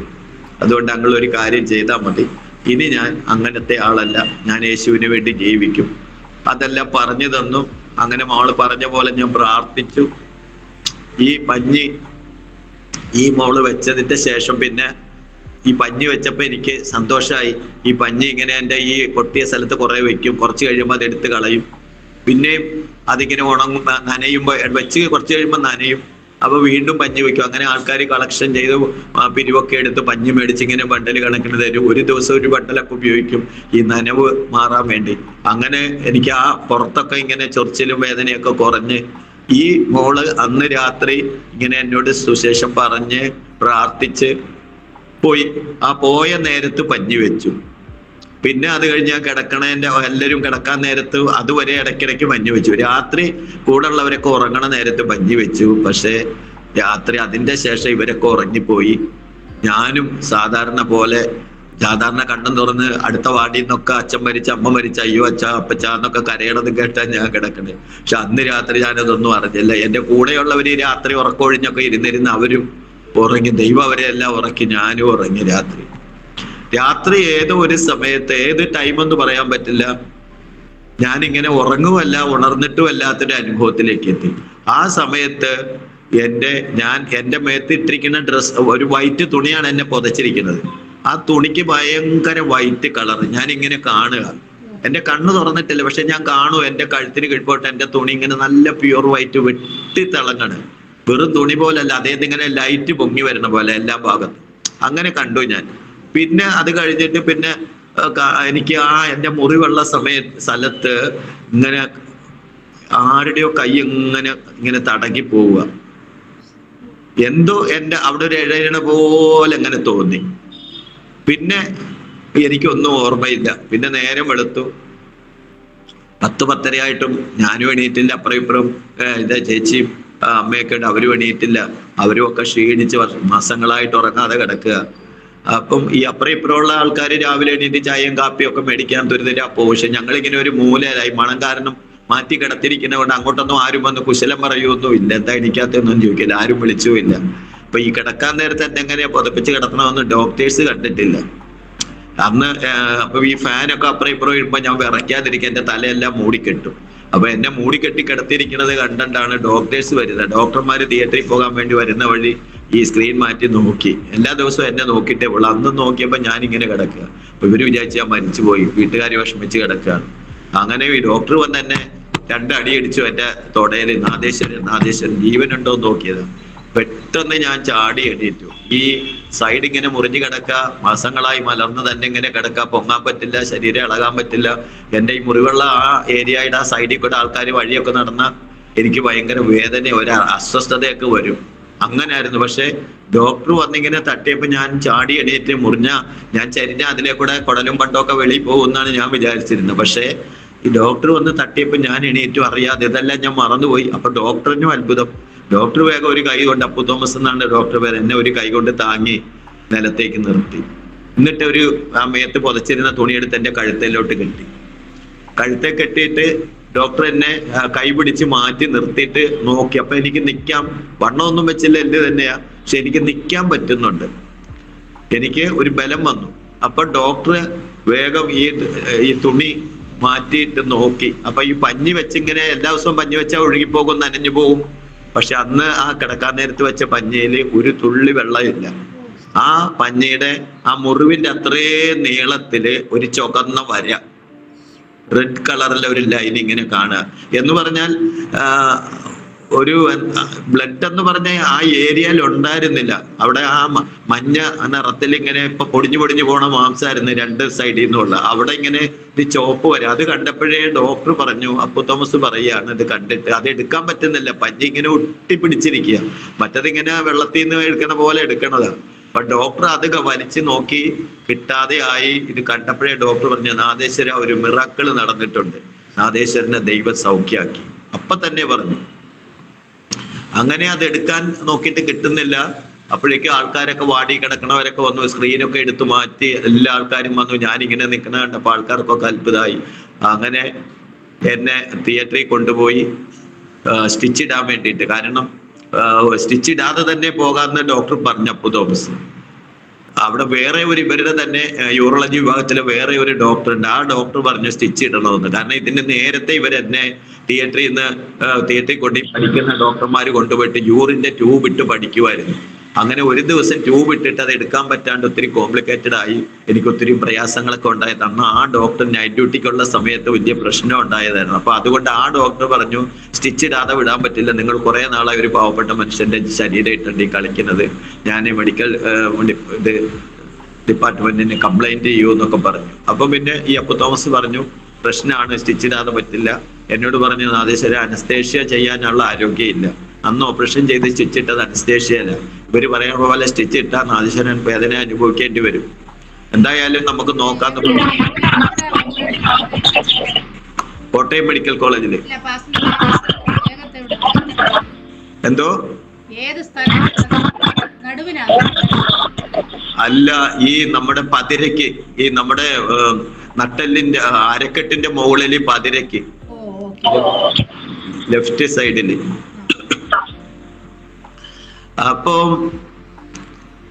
ഡോക്ടർ എന്നെ സ്റ്റിച്ചിടാൻ വേണ്ടി കൊണ്ടുപോയി. അപ്പൊ എന്നെ ഓപ്പറേഷൻ ചെയ്തത് ഒരു പഠിക്കുന്ന ഡോക്ടർ ആയിരുന്നു, ഒരു രേണുചന്ദ് എന്ന് പറഞ്ഞ മലപ്പുറംകാരൻ ഡോക്ടറെ എന്നെ ഓപ്പറേഷൻ ചെയ്തത്. പിന്നെ അതിൽ തന്നെ പഠിക്കുന്ന ഒരു doctor Suresh, doctor Sunil, doctor Suresh Bhat ഒക്കെ ഉണ്ടായിരുന്നു. അവരൊക്കെ കൂടിയാണ് അവരെല്ലാം കൂടെയാണ് തിയേറ്ററിൽ കൊണ്ടുപോയി സ്റ്റിച്ചിടാൻ കൊണ്ടുപോയിട്ട് അവരൊക്കെ കയ്യും കാലും എല്ലാം പിടിച്ച്, വെളിയിൽ നിന്നും ആരെയും വിളിച്ചില്ല. അവര് തന്നെ 4 പേരും കൂടെ എന്റെ കയ്യും കാലും എല്ലാം വലിച്ചു പിടിച്ച്, തലയൊക്കെ മുറുക്ക പിടിച്ച് ഒരു ഡോക്ടർ സ്റ്റിച്ച് ഇട്ടു. ഭയങ്കര വേദന അനുഭവിച്ചാൽ ഒച്ചത്തിൽ എനിക്ക് ശബ്ദമൊന്നും ഇല്ലായിരുന്നു.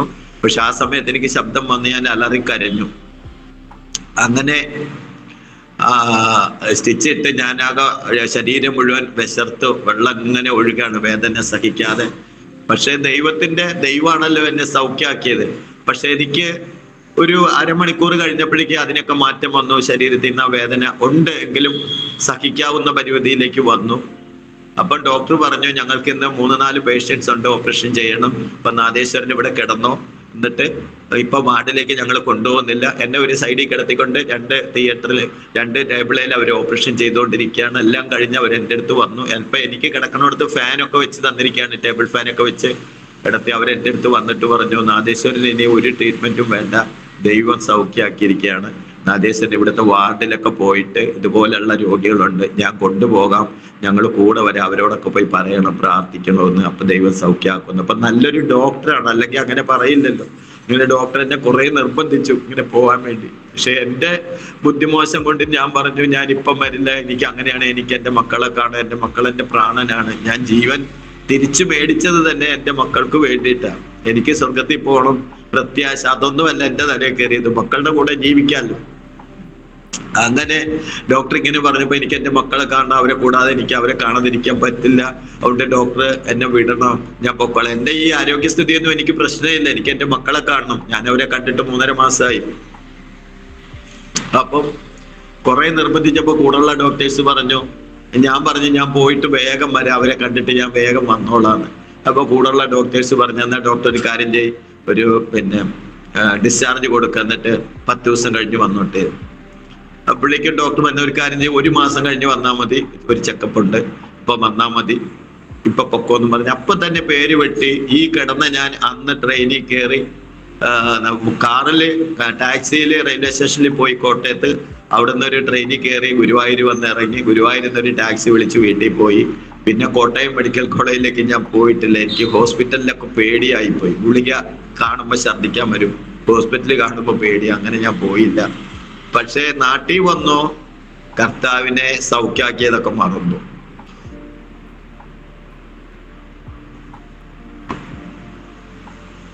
അപ്പോ ഞാൻ വീണ്ടും ഒരു ദിവസത്തേക്ക് ഒരു അമ്പലത്തിൽ പൂജിക്കാൻ പോയി. 10 ദിവസത്തേക്ക് ഒരാൾ എന്നെ വിളിച്ചതാണ്. ജീവിക്കാൻ ഒരു മാർഗവും ഇല്ല, ആഹാരം ഇല്ല, കടമായി, എല്ലാവരും ഉപേക്ഷിച്ചു. ഹോസ്പിറ്റലിൽ നിന്ന് വന്ന് കുറച്ച് കഴിഞ്ഞപ്പോഴേക്കും ഞങ്ങൾ ശാപം കിട്ടിയവരാണെന്നുള്ളൊരു പബ്ലിസിറ്റി ആയി.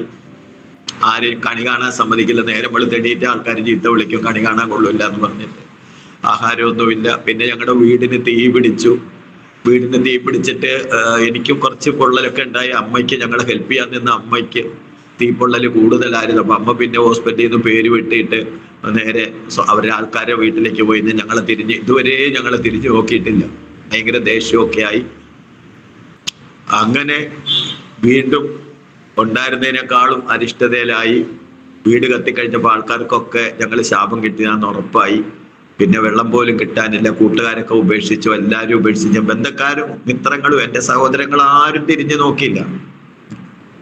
എല്ലാം ദൈവത്തിന്റെ പദ്ധതിയായിരുന്നു. അന്ന് ആരെങ്കിലും രക്ഷിച്ചിരുന്നെങ്കിൽ ഞങ്ങൾ ഇന്ന് വിശ്വാസത്തിൽ വരില്ല.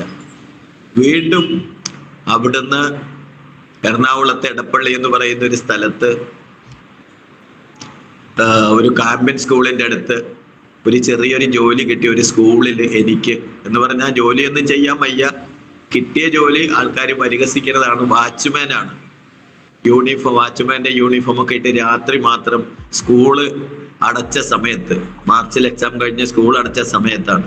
എന്നോടൊന്നും പറഞ്ഞില്ല. എന്നെ അവിടെ ജോലിക്ക് എടുത്തു. രാത്രി മാത്രം രാത്രി 8 മണിക്ക് ചെല്ലണം, രാവിലെ 6 മണിക്ക് വീട്ടിൽ പോകാം. രാത്രി മാത്രം ടോർച്ച് അടിച്ച് പറമ്പിൽ കൂടെ എല്ലാം നടക്കണം.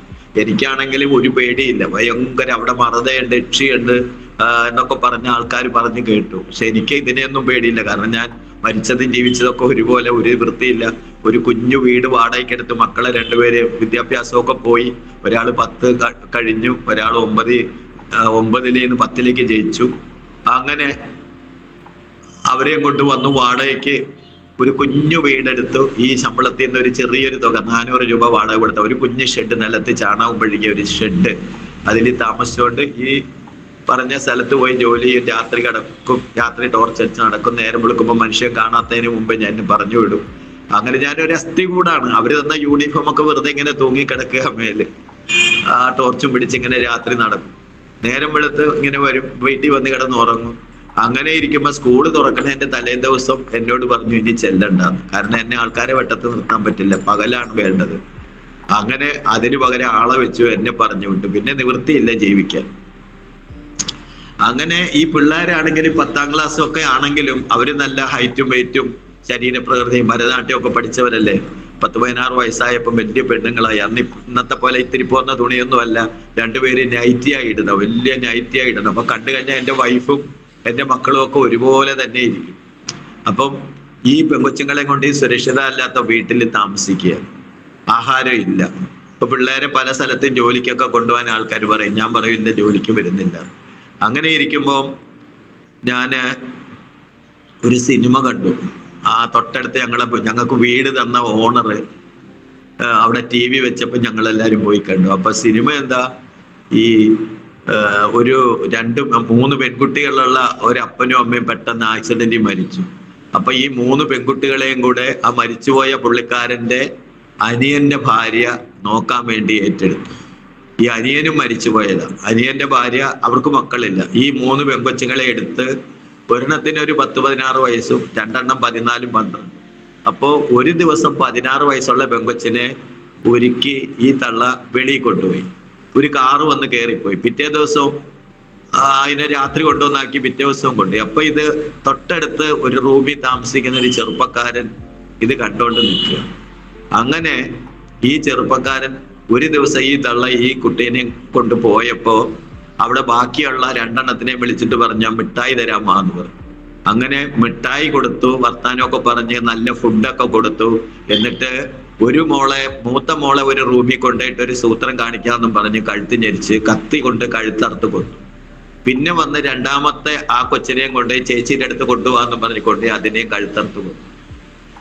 അപ്പം പുള്ളിക്കാരൻ നേരെ പോലീസിൽ അറിയിച്ചു. പോലീസ് വന്ന് അദ്ദേഹത്തെ അറസ്റ്റ് ചെയ്തു. അപ്പൊ അദ്ദേഹത്തോട് പോലീസ് ചോദിച്ചു, നിങ്ങൾ എന്തിനാ ഇത് ചെയ്തതെന്ന് ചോദിച്ചോ പറഞ്ഞു, ഈ പെൺകുട്ടികളുടെ മൂത്ത കുട്ടീനെ അവരുടെ അമ്മ കൊണ്ടുപോയിട്ട് ദിവസേന കഴുത്തറുത്തോണ്ടിരിക്കുക. ഈ കുഞ്ഞുങ്ങളും അതുപോലെ ആകാതിരിക്കാൻ വേണ്ടിയാണ് ഞാൻ ഇങ്ങനെ ചെയ്തത് എന്ന് പറഞ്ഞാൽ ഇവര് പിഴച്ചു പോകും. അപ്പൊ ഇത് കണ്ടപ്പോ തുടങ്ങി എന്റെ മനസ്സിൽ ഭയങ്കര വിഷമായി. എന്റെ മക്കളും വലിയ പിള്ളേരാ. ഞങ്ങളുടെ ആൾക്കാരൊന്നും തിരിഞ്ഞു നോക്കണില്ല. ഞങ്ങൾക്ക് ആഹാരം ഇല്ല. ഭക്ഷണമൊക്കെ ആഴ്ചയിൽ 2 ദിവസമൊക്കെ ആയി. എന്തെങ്കിലുമൊക്കെ ഒരു നേരം കഴിക്കും.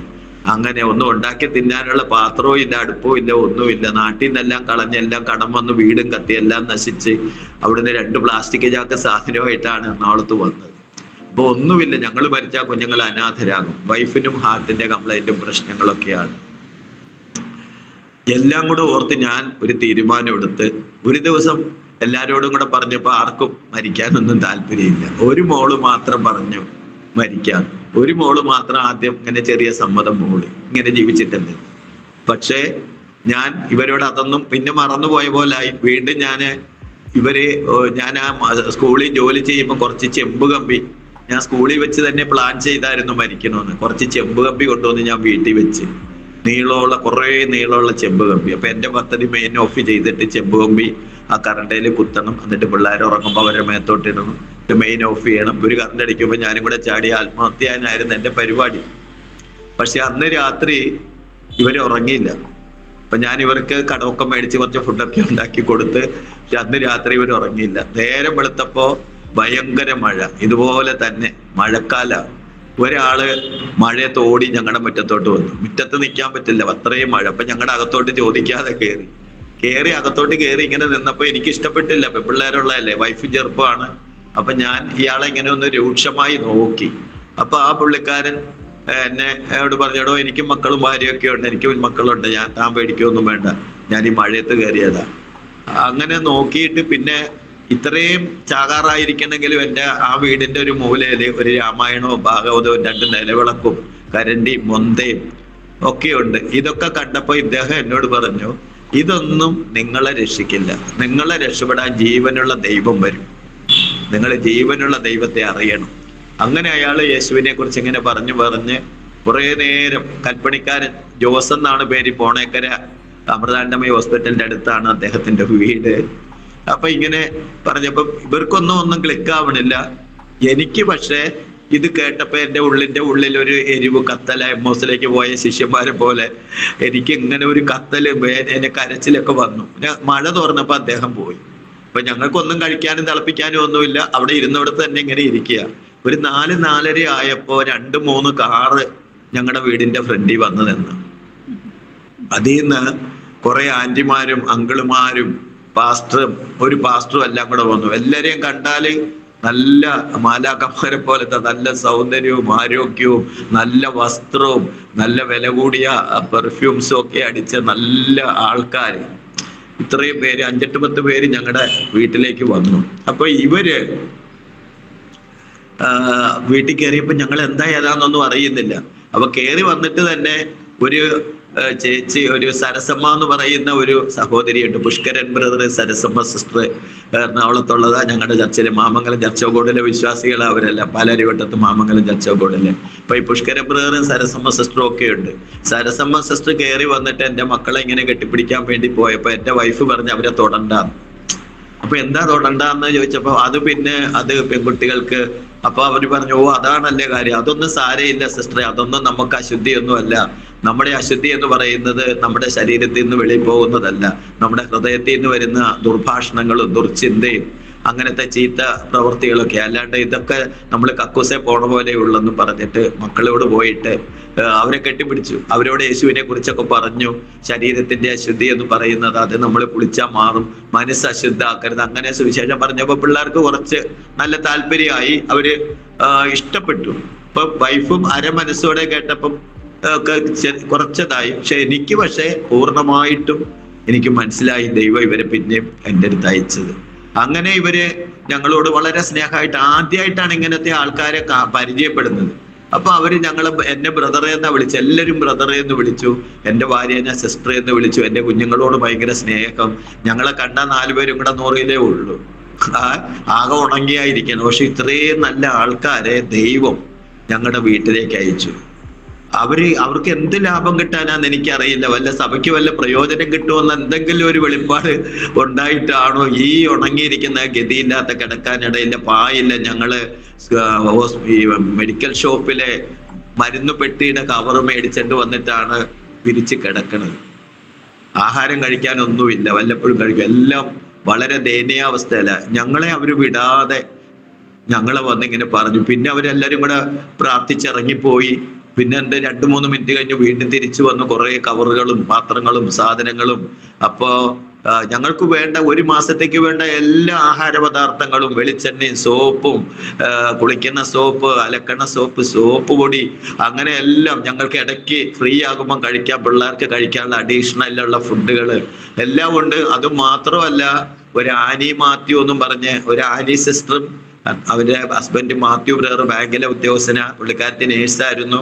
അവര് ഞങ്ങൾക്ക് ഒരു ടേബിള്, പ്ലാസ്റ്റിക്കിന്റെ റൗണ്ടായ ഒരു ടേബിള്, പിന്നെ 3 നല്ല സ്ട്രോങ് ആയ 3 സ്റ്റൂള്, പിന്നെ ഒരു ഫാന്, പിന്നെ ഒരു മണ്ണെണ്ണ ഒഴിച്ച് കത്തിക്കുന്ന സ്റ്റൗ. ഞങ്ങൾ അറക്കപ്പൊടി അടുപ്പാ കത്തിക്കുന്നത്, ഒരു മണ്ണെണ്ണ ഒഴിച്ച് കത്തിക്കുന്ന സ്റ്റൗവ്, മണ്ണെണ്ണ, കിടക്കാനുള്ള പായ, 2-3 തലയണ ഒക്കെ ആയിട്ടാ വന്നിരിക്കുന്നത്. അങ്ങനെ ഇതെല്ലാം കൂടെ തന്നവര് പോയി. അങ്ങനെ പിന്നെ ഞങ്ങളെ ഇടയ്ക്കിടയ്ക്ക് വന്ന് അടുത്ത് തന്നെ ഒരു വിശ്വാസി താമസിക്കുന്നുണ്ട് വടക്കരയില്. ചിലപ്പോൾ ആന്റി അറിയുമായിരിക്കും, ജോൺ മർഗീസ് എന്ന പേര്, അദ്ദേഹത്തിന്റെ ഭാര്യയുടെ പേര് എലിസബത്ത് എന്നാണ്, ടെസി ആന്റി എന്ന് ഞങ്ങൾ വിളിക്കും. ജോൺ മർഗീസ് പാസ്റ്റർ ഇപ്പം നിത്യതയിലാണ്. ഞങ്ങളെ ഒരു മക്കളെ പോലെ സ്നേഹിച്ച ഒരാളാണ്, വളരെ സ്നേഹമായിരുന്നു. എനിക്ക് അറിയില്ല, എനിക്ക് അത്ഭുതം വരികയാണ്. വലിയ പാർട്ടിയാണ്. നാഫഡിന്റെ ജനറൽ മാനേജര്, ഭാര്യ മോഡം ബ്രെഡിന്റെ സൂപ്രണ്ട്, ഇവര് ഞങ്ങളുടെ വീട്ടിൽ വന്ന് നിർബന്ധിച്ച് കാറിൽ കയറ്റി അവരെ വീട്ടിൽ കൊണ്ടുപോകും പ്രാർത്ഥിപ്പിക്കാനായിട്ട്. എന്നിട്ട് അവിടെ ഇരുന്ന് ഞങ്ങളെ കൊണ്ട് പ്രാർത്ഥിക്കാൻ പഠിപ്പിക്കും, ഞങ്ങൾക്ക് വേണ്ടി ഉപവസിച്ചു പ്രാർത്ഥിക്കുന്നു. അങ്ങനെയെല്ലാം അവര് ചെയ്തു. അത് കഴിഞ്ഞ് ഞങ്ങളെ ചർച്ചിൽ കൊണ്ടുപോയി. ആദ്യമായിട്ടൊരു ദിവസം ചർച്ചിൽ കൊണ്ടുപോയി. ഇടയ്ക്കിടയ്ക്ക് വന്ന് ചർച്ചിലേക്ക് വിളിക്കും, ഞങ്ങൾ പോവില്ല. എന്ന് വെച്ചാൽ പിശാചി സമ്മതിക്കുന്നില്ല പോകാൻ. രക്ഷപ്പെട്ടു പോയാല് ആത്മഹത്യ നടക്കൂലല്ലോ, അപ്പൊ ആത്മഹത്യ ചെയ്യിക്കണം. അപ്പൊ ഇടയ്ക്ക് ഒരു പ്രാവശ്യം ഞങ്ങള് ഞായറാഴ്ച ചെല്ലാന്ന് പറഞ്ഞ് കളിപ്പിച്ച് മുങ്ങി. ഒരു ഹോസ്പിറ്റലിൽ പോയി അഡ്മിറ്റായി ശനിയാഴ്ച രാത്രി. ഞായറാഴ്ച ഞങ്ങൾ അവരെ ഹോസ്പിറ്റലുകാരെ അറിയാതെ 10 മണിയായപ്പോ തിരിച്ചു പോന്നു. വീട്ടിലാരും പ്രാർത്ഥനയ്ക്ക് വിളിക്കാൻ വരില്ല എന്ന് ഉറപ്പുമേ തിരിച്ചു വന്നു. അങ്ങനെ ഞങ്ങള് മുടങ്ങി, പ്രാർത്ഥനയൊക്കെ മുടക്കി. എന്ന് വെച്ചാൽ ഒരു പിശാച് ഇങ്ങനെ കെട്ടിയിട്ടിരിക്കുക. ഒരു ദിവസം ഈ ആദ്യമായിട്ട് വന്ന ജോസ് എന്ന് പറഞ്ഞ ആള് തന്നെ പറഞ്ഞു, നിങ്ങൾ രക്ഷപ്പെടാനാണ് ഞങ്ങൾ വരുന്നത്, നിങ്ങൾ വരാതിരുന്നാൽ ഞങ്ങൾക്ക് നഷ്ടമൊന്നുമില്ല, നിങ്ങളെ പിശാചി ലോകത്ത് നിന്ന് നീക്കാൻ പോവാ. അതുകൊണ്ട് പ്രാർത്ഥനയ്ക്ക്, പുള്ളിയുടെ ശൈലിയൊക്കെ ഒന്ന് പ്രത്യേകത, മര്യാദയ്ക്ക് പ്രാർത്ഥനയ്ക്ക് വന്നാൽ രക്ഷപ്പെടാം. അങ്ങനെ പിറ്റേ ഞായറാഴ്ച അവര് കാറ് കൊണ്ടുവന്ന് ഞങ്ങളെ കയറ്റിക്കൊണ്ട് പോയി. ഇതിനകത്ത് ചെന്ന് മാമംഗലം ചർച്ചകോടിന്റെ അകത്തോട്ട് കയറി. ചർച്ചകോടിന്റെ അകത്തോട്ട് കയറിയപ്പം ഞങ്ങള് എന്നെ ഉള്ളിലേക്ക് കൊണ്ടുപോയി സഹോദരന്മാരുടെ ഇടയിൽ നിർത്തി. എൻ്റെ കുഞ്ഞുങ്ങളെ വൈഫിനെയും കൊണ്ടുപോയി സഹോദരിമാരുടെ ഇടയിൽ നിർത്തി. അവര് ഞങ്ങളുടെ പുറകിൽ നിന്നു. ഇടയ്ക്കിറങ്ങി പോയാൽ തീ. പക്ഷേ അകത്ത് ചെന്നപ്പോ അവരെല്ലാവരും ഭയങ്കര പാട്ടും പ്രാർത്ഥനയും, സ്തുതിപ്പിൻ എന്നും സ്തുതിച്ചിടുവിൻ യേശു രാജാതി രാജാവിനെ, ആ പാട്ടാണ് പാടുന്നത്. അപ്പൊ എനിക്ക് അതിനെപ്പറ്റി ഒന്നും പിടികിട്ടുന്നില്ല. അവരൊക്കെ പാടി ലയിച്ച് ആനന്ദത്തോടെ ആരാധിച്ച് ആ പാട്ട് കഴിഞ്ഞവർ അതേ പാട്ട് അന്യഭാഷയിൽ പാടി എല്ലാവരും ആത്മാവിൽ നിറഞ്ഞിങ്ങനെ ആരാധിച്ചുകൊണ്ടിരിക്കുക. ഈ സമയത്ത് ഞാൻ ആദ്യം കുറെ നേരം നിന്ന് ദൈവത്തോട് മാപ്പൊക്കെ പറഞ്ഞു, ക്ഷമിക്കണേ ദൈവമേ, എല്ലാ ദൈവമാണല്ലോ, എല്ലാ ദൈവങ്ങളും ഒന്നാണല്ലോ, പഴയ ദൈവം പിണങ്ങല്ലേ എന്നൊക്കെ പറഞ്ഞ് ഇവിടെ നിൽക്കുക. നിൽക്കുമ്പം എന്നെ ശാന്തികർമ്മം പഠിപ്പിച്ച പൂജാരി ഒരു ശ്ലോകവും പഠിപ്പിച്ചായിരുന്നു.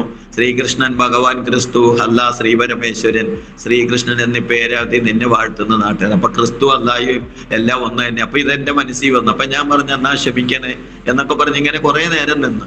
പിന്നെ എനിക്ക് പെട്ടെന്ന് തന്നെ ഇങ്ങനെ പറഞ്ഞുകൊണ്ടിരിക്കുമ്പോ തന്നെ എനിക്ക് തോന്നി യേശുവേ എന്ന് വിളിക്കാം. അപ്പൊ ഞാൻ യേശുവേ എന്ന് വിളിക്കും. അങ്ങനെ യേശുവേ എന്ന് വിളിച്ച് നിൽക്കുമ്പോ പിന്നെ ഞാൻ കാണുന്നത്, എനിക്ക് പെട്ടെന്ന് എന്തോ ഒരു പ്രത്യേകത വന്നു. എന്റെ ശരീരത്തിൽ നിന്ന് ഒരാളിങ്ങനെ ഇറങ്ങിപ്പോവാ. ഞാൻ വൈറ്റ് മുണ്ടും വൈറ്റ് ഷർട്ടും ഇട്ടിട്ടുണ്ട്, മുടിയൊക്കെ വളർന്ന് താടിയൊക്കെ വളർന്ന ഒരു രൂപമാണ് ഞാൻ എന്റെ മേത്തുനിന്ന് ഞാൻ ഇങ്ങനെ ഇറങ്ങിപ്പോവുക. വെച്ചാൽ നടക്കുകയല്ല, അങ്ങനെ ഒഴുകി പോകുന്ന ഒരാള്. എന്റെ അത്രയും ഹൈറ്റും വെയിറ്റും ഡ്രസ്സും എല്ലാം ഉള്ള ആളിങ്ങനെ എന്റെ മേത്തുനിന്ന് പോയി. അതിങ്ങനെ പോയി കഴിഞ്ഞപ്പോ എനിക്ക് എന്തോ വലിയൊരു പ്രത്യേകത വന്നു. അപ്പൊ ഞാൻ ഈ സ്തുതിപ്പിൻ എന്നും സ്തുതിച്ചിടുവിൻ യേശു രാജാതി രാജാവിനെ, ഈ പാർത്തലത്തിൽ സൃഷ്ടികർത്തനവൻ എൻ്റെ ഉള്ളത്തിൽ വന്നതിനാൽ ആ പാട്ട് എൻ്റെ ഉള്ളിൽ ഇങ്ങനെ, അവര് പാടിയൊക്കെ നിർത്തി അന്യഭാഷ പറയുക, എൻ്റെ ഉള്ളിൽ ആ പാട്ടിങ്ങനെ റിപ്പീറ്റ് ചെയ്ത് പാടുന്ന പോലെ തോന്നി. പിന്നെ എല്ലാം കഴിഞ്ഞു, പ്രാർത്ഥന കഴിഞ്ഞ് ആശീർവാദം പറഞ്ഞു, ഞങ്ങളെ വീട്ടിൽ കൊണ്ടേ ആക്കി തന്നു. അപ്പൊ ഇവര് മേടിച്ചു തന്ന സാധനങ്ങളെല്ലാം ഭക്ഷണം ഉണ്ടാക്കി വെച്ചിട്ടാണ് ഞങ്ങൾ വന്നത്. അപ്പൊ എനിക്കാണെങ്കിൽ രാത്രി ഉറക്കമില്ല, രാത്രി ഉറങ്ങാറേ ഇല്ല ഞാൻ. എനിക്ക് ഈ മക്കളെ കാണുമ്പോൾ പേടിയാ, ഉറങ്ങാൻ പറ്റില്ല. പിന്നെ രോഗങ്ങളും എല്ലാം കൊണ്ട് ഞാൻ എപ്പോഴും ഇങ്ങനെ വിഷമിച്ചിരിക്കുകയാണ്. എല്ലാം ഞങ്ങളുടെ രോഗങ്ങളും എൻ്റെ പിള്ളേരെ അവസ്ഥകളും എല്ലാം കൊണ്ട് ഇങ്ങനെ വളരെ വിഷമിച്ച് ഇങ്ങനെ രാത്രി ഉറങ്ങില്ല. ഇവരുറങ്ങണ കാണുമ്പോൾ എനിക്ക് ദേഷ്യം വരും. ഞാൻ എൻ്റെ മുടിയെല്ലാം അങ്ങനെ പിടിച്ചു പറിക്കും, പൊട്ടിച്ചെടുക്കും തലേന്ന്. അങ്ങനെയൊക്കെയാ. ഈ ആരാധനയും കഴിഞ്ഞ് വീട്ടിൽ ചെന്ന് ഭക്ഷണവും കഴിച്ചിട്ട് ഞാൻ കിടന്നു. പിന്നെ അറിഞ്ഞില്ല. പിറ്റേ ദിവസം നേരം വെളുക്കുമ്പോഴാണ് ഓർമ്മ വരുന്നത്. അപ്പൊ രാവിലെ ഞാൻ എണീറ്റിട്ട് പറഞ്ഞു, എന്നെ എന്താ നിങ്ങൾ വിളിക്കാൻ രാത്രി ഭക്ഷണം കഴിക്കാനൊന്നും? അപ്പൊ അവര് പറഞ്ഞു, ഇന്നലെ രാത്രി എണീറ്റ് ഭക്ഷണം കഴിച്ചൊന്നും ഓർമ്മയില്ലേ? ഞാൻ എണീറ്റ് കഴിച്ചായിരുന്നു. ആ ഉറക്കം ദൈവം ഇതുവരെ തന്നു. ഉറക്കം ദൈവം ഇതുവരെ തന്നു എനിക്ക്. അപ്പം എനിക്ക് എൻ്റെ കർത്താവിനെ അറിയാൻ വേണ്ടിയിട്ട് ഒരുപാട് കഷ്ടങ്ങളും വേദനകളും ദുഃഖങ്ങളും അപമാനങ്ങളും ഉണ്ടായി. എന്നാൽ ഇന്ന് ആ കർത്താവിന് വേണ്ടി സംസാരിക്കുന്നതാണ് എൻ്റെ ഓരോ മിനിറ്റുകളും. ഞാൻ ലക്ഷക്കണക്കിന് ആൾക്കാർക്ക് ട്രാക്ട് കൊടുത്തു. 6 വർഷം ഞാൻ ലക്ഷക്കണക്കിന് മദ്രാസിൽ നിന്ന് ട്രാക്ട് അയച്ചു തരാൻ തുടങ്ങി. ആരും എന്നോട് പറഞ്ഞിട്ടൊന്നുമില്ല ട്രാക്ട് കൊടുക്കണമെന്ന്. ഞാൻ ഇങ്ങനെ ട്രാക്ട് കൊടുക്കാനും കർത്താവിന്റെ വേലയ്ക്ക് വരാനും എന്തോ പിന്നെ ആ സഭയിൽ തന്നെ ആയിരുന്നു ഞാൻ. അവിടെ സ്നാനപ്പെട്ടു, അവിടെ വെച്ച് അഭിഷേകം പ്രാപിച്ചു. 4 പ്രാവശ്യമായിട്ടാണ് അഭിഷേകം. 4 പ്രാവശ്യം ഞാൻ അഭിഷേകം പ്രാപിച്ചു. 4ാമത്തെ പ്രാവശ്യം കൃപാവരങ്ങളോടെ അഭിഷേകം പ്രാപിച്ചു. Price the Lord. അങ്ങനെ ഞാൻ ട്രാക്ട് കൊടുക്കാൻ തുടങ്ങി. ഇതിനിടയ്ക്ക് എനിക്ക് ദൈവം ജീവിക്കുന്ന ദൈവമാണെന്നും ഏത് പ്രതികൂലം വന്നാലും ദൈവത്തിൽ നിന്ന് അകന്നു പോകാതിരിക്കാൻ വേണ്ടി എനിക്ക് അഭിഷേകം മാത്രമല്ല, ദൈവം എനിക്ക് ഞാൻ പ്രാർത്ഥിച്ചിട്ട് പല അത്ഭുതങ്ങൾ ദൈവം എന്നെ കൊണ്ട് ചെയ്യിച്ചു. അപ്പോ ഇനി എനിക്കിപ്പം ഒരു സൈന്യം തന്നെ പാളയിറങ്ങിയാലും ഞാൻ ഭയപ്പെടില്ല. സങ്കീർത്തനക്കാരൻ പറയും ഒരു സൈന്യമൊക്കെ എന്റെ പുറകെ ഉണ്ട് പാളയമായിട്ട്. പക്ഷേ ഞാൻ എപ്പോഴും കർത്താവിനെ പറഞ്ഞുകൊണ്ടിരിക്കുക. അപ്പൊ ഞങ്ങളുടെ ചർച്ച എന്ന് പറഞ്ഞാല് വളരെ നല്ലൊരു സഭയാണ്. ഞങ്ങളുടെ മാമംഗലം ചർച്ചകോട് എന്ന് പറഞ്ഞാൽ അവിടുത്തെ വിശ്വാസികളെല്ലാം ഭയങ്കര ആത്മീകരായിരുന്നു. എല്ലാവരും നല്ല പ്രാർത്ഥിക്കുന്നവര്, നല്ല സ്നേഹവും ഐക്യതയും. ഞങ്ങളോട് മാത്രമല്ല, അവര് തമ്മിൽ ഭയങ്കര സ്നേഹവും. അപ്പൊ സഭായോഗം നടക്കുന്ന സമയത്ത് ഞാൻ ഇങ്ങനെ എപ്പോഴും കാണാറുന്നത്, ആ സഭായോഗത്തിന്റെ മധ്യത്തിൽ ആരെങ്കിലും സാക്ഷ്യം പറയാൻ എണീറ്റ് നിന്നിട്ട്, ഇനി വെളിയിൽ നിന്ന് പെട്ടെന്നൊരു കൂട്ടായ്മയ്ക്ക് വന്നവരോ ഇങ്ങനെ ടൗൺ ആയിക്കൊണ്ട് ഓരോ കാര്യങ്ങൾക്ക് വരുന്നവര് ആരാധന കൂടാൻ വരും, അല്ലെ സഭയിലെ ആൾക്കാരും എന്തെങ്കിലും പ്രയാസങ്ങളുള്ള കാര്യം സാക്ഷ്യം പറഞ്ഞാൽ അപ്പൊ തന്നെ ഞങ്ങളുടെ ചർച്ചിലെ ആൾക്കാർ അത് കേട്ടിരുന്ന സഹോദരന്മാര് സൗരിമാരൊക്കെ കരയണം ഞാൻ കണ്ടിട്ടുണ്ട്. എല്ലാവരും കരയും. പ്രാർത്ഥിക്കാന്ന് പറഞ്ഞാൽ കൈകോർത്ത് പ്രാർത്ഥിക്കും. പിന്നെ ഞങ്ങളുടെ ചർച്ചില് ചില ആന്റിമാര് സഭായോഗത്തിൽ പ്രാർത്ഥിച്ചുകൊണ്ടിരിക്കുമ്പോ പ്രാർത്ഥനാ മധ്യത്തിൽ ആലോചന പറയും. ഏതെങ്കിലും വിശ്വാസത്തിൽ എന്തേലും തരികിട കാണിച്ചു വന്നിട്ടുണ്ടെങ്കിൽ അത് പറയും, അല്ലെങ്കിൽ പ്രയാസമുള്ളവരുണ്ടെങ്കിൽ അത് പറയും. അങ്ങനെയൊക്കെ ആയിട്ട് ഇതൊക്കെ കണ്ടപ്പോ എന്റെ വിശ്വാസം ദൈവം അങ്ങനെ ഉറപ്പിച്ചു. പിന്നെ നമ്മുടെ ചർച്ചിലെ എല്ലാ വിശ്വാസികളും ആത്മീയ കാര്യങ്ങളുടെ ശുഷ്കാന്തി, എല്ലാവരും സാക്ഷ്യം പറയും. എല്ലാ വിവിധ പ്രായക്കാരുണ്ട്. പ്രായമുള്ള അമ്മച്ചിമാര് പറയണ ഞാൻ 3 മണിക്ക് എണീറ്റു, അധികാലത്തെ എഴുന്നേറ്റ് നിങ്ങൾക്ക് എല്ലാവർക്കും വേണ്ടി പ്രാർത്ഥിച്ചു. ഇനി ആരെങ്കിലും ഉണ്ടെങ്കിൽ പുതിയ ആൾക്കാരുണ്ടെങ്കിൽ എനിക്ക് പേരെഴുതി തരണേ, ഞാൻ പ്രാർത്ഥിച്ചോളാം. ഇങ്ങനെ ഒരു ലോകം ഉണ്ടോ ദൈവത്തിന്റെ സന്നിധിയിൽ? പിന്നെ അവിടുത്തെ ഒരു അപ്പച്ചൻ പറയുന്നത്, ഞാൻ രാവിലെ പാല് മേടിക്കാൻ പോയപ്പോ 10 ട്രാക്ട് കൊടുത്തു. ഞാൻ കൊച്ചിനെ സ്കൂൾ ബസ്സിൽ കയറ്റാൻ പോയപ്പോ 10 ട്രാക്ട് കൊടുത്തു. ഞാൻ ആരാധനയ്ക്ക് ഇങ്ങോട്ട് വരുന്ന വഴി കുറച്ച് ട്രാക്ട് കൊടുത്തണ്ടാ വരുന്നത്, അത് ബസ്സിലൊക്കെ എല്ലാവർക്കും കൊടുത്തു. അപ്പൊ എനിക്ക് ഇതൊക്കെ കേട്ടപ്പോ ഞാൻ അതൊക്കെ എന്നെ ക്ലിക്ക് ചെയ്തു. ആ അപ്പച്ചന്റെ അമ്മച്ചിയുടെയും സാക്ഷ്യവും എല്ലാം എന്നെ ക്ലിക്ക് ചെയ്തു. പിന്നെ ചർച്ചിലെ ആൾക്കാരെല്ലാം അവര് ചെയ്യുന്ന നന്മകളും പ്രാർത്ഥനയും അവരുടെ പെരുമാറ്റവും എല്ലാം വളരെ എന്നെ സ്വാധീനിച്ചു. അപ്പം പിന്നെ മാത്രമല്ല, ഞാൻ ഈ കുഞ്ഞുങ്ങളെ കൊല്ലാനിരുന്ന ആളാണ്. എന്റെ പഴയ മനുഷ്യൻ വളരെ പാപിയായിരുന്നു. അതുകൊണ്ട് എനിക്ക് യേശുവിനെ മറ്റുള്ളവരോട് പറയാൻ ആരും എന്നെ നിർബന്ധിച്ചില്ല. ഞാൻ എന്നും പോകും സുവിശേഷം പറയാനും ട്രാക്ട് കൊടുക്കാനും. ഞാൻ രാവിലെ ഉദ്യോഗസ്ഥന്മാര് പോണ പോലെ 8 മണിയാകുമ്പോൾ 10,000 ട്രാക്ട് കൊടുത്തിട്ട് കവറിലിട്ടിട്ട് ഇങ്ങനെ പോകും. രാത്രി 8 മണി 9 മണിക്കാണ് തിരിച്ചു വരുന്നത്. നടന്നാ വരുന്നത്, പോണത് നടന്ന് 10, 20, 18 കിലോമീറ്റർ നടന്ന് 6 കൊല്ലം. പിന്നെ അത് കഴിഞ്ഞ് എന്നെ എല്ലാവരും ഗോസ്ബൽ ടീമുകളിൽ കൊണ്ടുപോയി, പല ടീമുകളിൽ പ്രവർത്തിച്ചു. പിന്നെ ദൈവം എന്നെ സെമിനാരി കൊണ്ടുപോയി, സെമിനാരി പഠിപ്പിച്ചു. ഒരു 3-4 ചർച്ചുകളിൽ സഭാചാർജിൽ ഇരുന്നു. പിന്നെ എനിക്ക് അതിനേക്കാൾ ഇഷ്ടം സുവിശേഷം പറയുന്നതാണ്. അപ്പൊ ഞാൻ കേരളത്തിന് വെളിയിലും കേരളത്തിന് അകത്തും എല്ലാം പലയിടത്ത് കൊണ്ടുപോയി. കേരളം മുഴുവൻ ഞാൻ നടന്ന് സുവിശേഷം അറിയിക്കാനുള്ള വഴി കൃപ എനിക്ക് തന്നു ദൈവം. അനേക ആത്മാക്കളെ നേടി ഒരു 14 പേരെ സ്നാനപ്പെടുത്തി, ഒരു 3 പേരെ ഹൈസ്കൂളിൽ വിട്ട് പഠിപ്പിച്ചു. ആമേൻ. ദൈവത്തിന്റെ സ്തോത്രം. ഞാൻ ഈ സുവിശേഷം പറഞ്ഞിട്ടുള്ള ആൾക്കാരെ ഞാൻ പിന്നെ അവരെ ഫോളോ ചെയ്യാൻ പറ്റിയില്ലെങ്കിലും പിന്നെ ഞാൻ ഏതെങ്കിലും ഫംഗ്ഷനിലൊക്കെ നമ്മുടെ മീറ്റിങ്ങുകള് കൺവെൻഷനൊക്കെ ചെല്ലുമ്പോൾ കാണാൻ ഞാൻ പണ്ട് സുവിശേഷം പറഞ്ഞവരൊക്കെ ഓടി വന്നിട്ട് പാസ്റ്ററെ ഓർമ്മയുണ്ടോ ഞങ്ങളെ അന്ന് വീട്ടിൽ വന്നത്? ചിലപ്പോൾ ഓർമ്മയില്ല, എന്നാലും എന്നൊക്കെ പറയും. അവര് പറയും പാസ്റ്റാണ് ഞങ്ങളുടെ വീട്ടിൽ ഒന്ന് സുവിശേഷം പറഞ്ഞത്, അങ്ങനെയാണ് ഞങ്ങളിപ്പം വിശ്വാസത്തിൽ വന്നത്. അപ്പൊ അതെല്ലാം എൻ്റെ ജീവിതത്തിൽ ഇന്നും ആനന്ദം ആണ്. ഈ കൊറോണ കാലത്തും ആ 2 വർഷം കൊണ്ട് 8 പേരെ കർത്താവിന് വേണ്ടി നേടാൻ ദൈവം എനിക്ക് ഭാഗ്യം തന്ന. 8 പേരും സാധാരണക്കാരല്ല, സാധാരണക്കാരായ 8 പേരെ ദൈവസന്നിധിയിൽ കൊണ്ടുവരാനുള്ള ഭാഗ്യം ദൈവം തന്നു. അതോർത്ത് ഞാൻ ദൈവത്തിന് സ്തോത്രം ചെയ്യുന്നു. ഞാൻ ഇടയ്ക്കിങ്ങനെ വിട്ടുപോയി. അപ്പൊ ഇങ്ങനെ ഞാൻ പറഞ്ഞത് സമയക്കുറവുകൊണ്ട് ഒരുപാട് സമയം ആൾക്കാർ കേൾക്കില്ലല്ലോ. ഞാനിങ്ങനെ അമ്പലങ്ങളിലൊക്കെ പൂജിച്ചൊക്കെ നടന്ന സമയത്ത് എൻ്റെ ജീവിതത്തില് പലപ്പോഴും ഞാന് ഒത്തിരി മോശമായ ദുഃഖകരമായ അനുഭവങ്ങളൊക്കെ എനിക്ക് ഉണ്ടായിട്ടുണ്ട്. പക്ഷേ എനിക്ക് കർത്താവിനെ അറിഞ്ഞതിന്റെ ശേഷം എനിക്ക് ദൈവം, ഞാൻ 1 മിനിറ്റ് ഞാൻ ഏത് വിഷയത്തിന് പ്രാർത്ഥിക്കുന്നോ ആ പ്രാർത്ഥിക്കുന്ന സമയത്തെല്ലാം ഒരു ക്ലൂ തരാതിരിക്കില്ല ദൈവം. അപ്പൊ ഞാൻ അഭിഷേകം പ്രാപിക്കുന്നതിന് മുമ്പ് എനിക്ക് അഭിഷേകം പ്രാപിക്കാൻ വേണ്ടിയിട്ട് വളരെ കൊതിയായിരുന്നു. എനിക്ക് സ്നാനപ്പെടാൻ കൊതിയായിട്ട് സ്നാനപ്പെട്ടതാ കർത്തൃമേശയ്ക്ക് വേണ്ടി. അപ്പൊ കർത്തൃമേശയ്ക്ക് വേണ്ടി സ്നാനപ്പെടാൻ പോയപ്പോ പാസ്റ്ററൊക്കെ പറഞ്ഞു വേണ്ട കുറച്ച് കഴിയട്ടെ. പക്ഷെ ഞാൻ നിർബന്ധമാക്കി സ്നാനപ്പെടുത്തി. 1999 ഡിസംബർ 31 വൈകിട്ടായിരുന്നു എൻ്റെ സ്നാനം. ഞങ്ങൾ 4 പേരും ഭാര്യയും മക്കളും ഒരുമിച്ച് സ്നാനപ്പെട്ടു. അപ്പം ഈ സ്നാനം കഴിഞ്ഞിട്ട്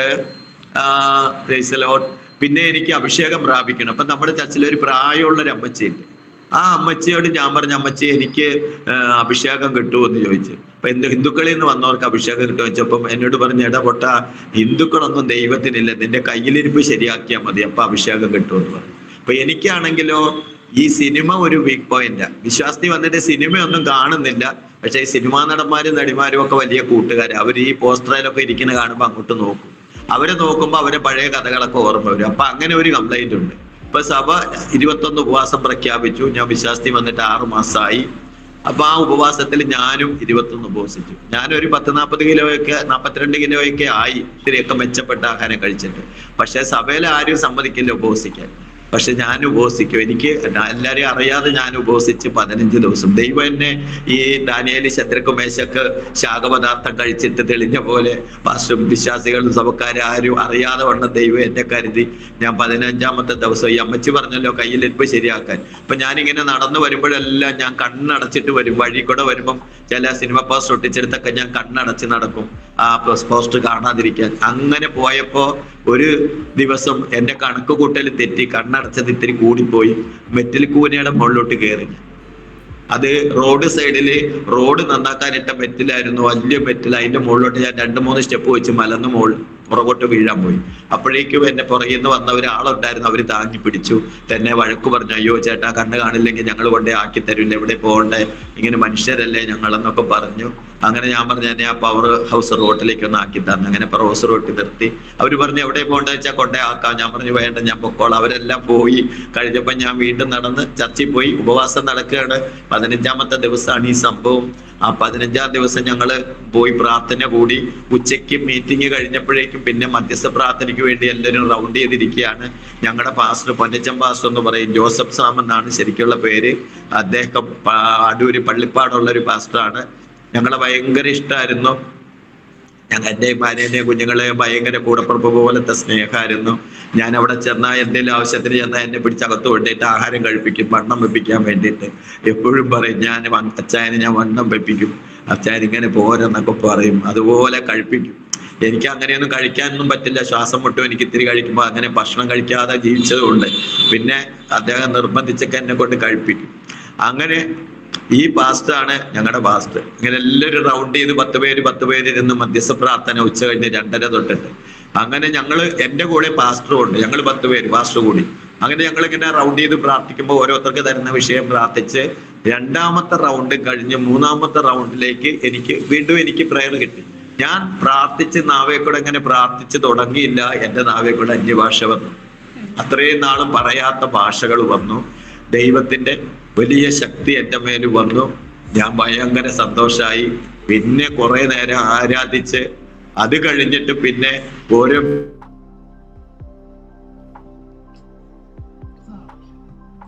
ശക്തി, പുതിയ കൃപയൊക്കെ പ്രാപിച്ചൊരു 4-5 തവണ അങ്ങനെ ഉണ്ടായിപ്പോ എനിക്ക് പിന്നെ അടങ്ങിയിരിക്കാൻ പറ്റാണ്ടായി. ഞാൻ പിന്നെ സുവിശേഷ വേലയ്ക്ക് അങ്ങ് ഇറങ്ങി. ഞാൻ ആരോടും പറയണമെന്നില്ല, ആരും അയക്കണമില്ല. ഞാൻ രാവിലെ ഇറങ്ങി പോകും. ഞാൻ പകല് മുഴുവൻ സുവിശേഷം പറഞ്ഞ് ഇങ്ങനെ നടക്കും. എന്നിട്ട് വൈകിട്ടാകുമ്പോൾ ഒരു ചെറിയ ബിസിനസ് ചെയ്യും. ഞങ്ങളുടെ നാട്ടില് ഗുജറാത്തിൽ നിന്നൊരു ഫാമിലി വന്നു. അവര് കൊതുകുവല കമ്പനി ഗുജറാത്തിൽ നടത്തിയവരാ.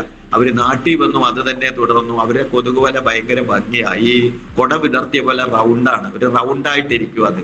അതിന്റെ നൂല് വലിച്ചാൽ അതിങ്ങനെ വിടർന്ന് വീട് കട്ടിലയിലൊക്കെ വീഴും. മുകളിൽ കൊളുത്തി ഇടുന്നതാണ്, സൈഡിലൊന്നും വേണ്ട. മുകളിലെ ഫാൻ പോലെ തൂക്കിയിട്ട ആ ഒരു അത് എനിക്ക് എന്നോടുള്ള എന്റെ ദയനീയാവസ്ഥ കണ്ടപ്പോൾ അവര് പറഞ്ഞു, എനിക്ക് അവരെ ഹോൾസെയിൽ കൊടുക്കുന്നതാണ്, നിങ്ങൾക്ക് ജീവിക്കാൻ വേണ്ടി തരാമെന്നും പറഞ്ഞ്. അപ്പൊ 300 രൂപയാണ്, അവർക്ക് 200 കൊടുത്താൽ മതി, 100 രൂപ എനിക്ക് കിട്ടും. അപ്പൊ ഞാൻ ഈ പകലെല്ലാം രാത്രി 7 മണി 6 മണി വരെ സുവിശേഷം പറഞ്ഞിട്ട്, കൊച്ചിയാണല്ലോ, കൊച്ചിയിൽ ഞാൻ ഈ കൊതുപോലെ കൊണ്ട് ഒരെണ്ണം തൂക്കും. കാണുമ്പോഴേ ആൾക്കാർ ഒന്ന് മേടിക്കും, ആ കാശ് കിട്ടും. അപ്പോൾ എനിക്ക് ഒരാഴ്ചയിൽ എനിക്ക് 10,000-2,000 രൂപയൊക്കെ കിട്ടും. ഞങ്ങളെല്ലാം നന്നായി ജീവിക്കാൻ തുടങ്ങി, കർത്താവിന്റെ വേലയും ചെയ്യുന്നത്. അങ്ങനെ ഇരിക്കുമ്പോൾ വാടക വീടൊക്കെ മാറി ഞങ്ങളുടെ ചർച്ചിലെ ഒരു ജോൺസ് കറിയ എന്ന പേര്, സണ്ണിച്ചായൻ എന്ന് പറയും, ഇപ്പൊ IPCയിലെ പാസ്റ്ററാണ്, അന്ന് ഞങ്ങളുടെ ചർച്ചിലെ മെമ്പറായിരുന്നു.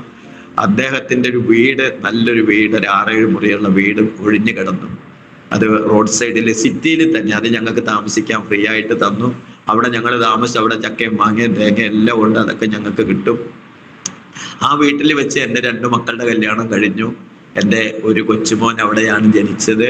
അങ്ങനെ ദൈവം, ഞങ്ങൾ വാടകയില്ലാത്ത വീട്ടിലായി. ആ സഭയിൽ ഞാൻ പോകുമ്പോ എന്നോട് ഈ അഭിഷേകം കിട്ടാൻ വേണ്ടി പറഞ്ഞു തന്ന അമ്മച്ചി പറയും, എടാ നല്ലോണം പ്രാർത്ഥിക്കുന്ന ആൾക്കാരെടുത്ത് വേണം എവിടെ പോയാലും ഇരിക്കാൻ, മിണ്ടാതിരിക്കാൻ എടുത്ത് ആരുടെ പോയി ഇരിക്കരുത്.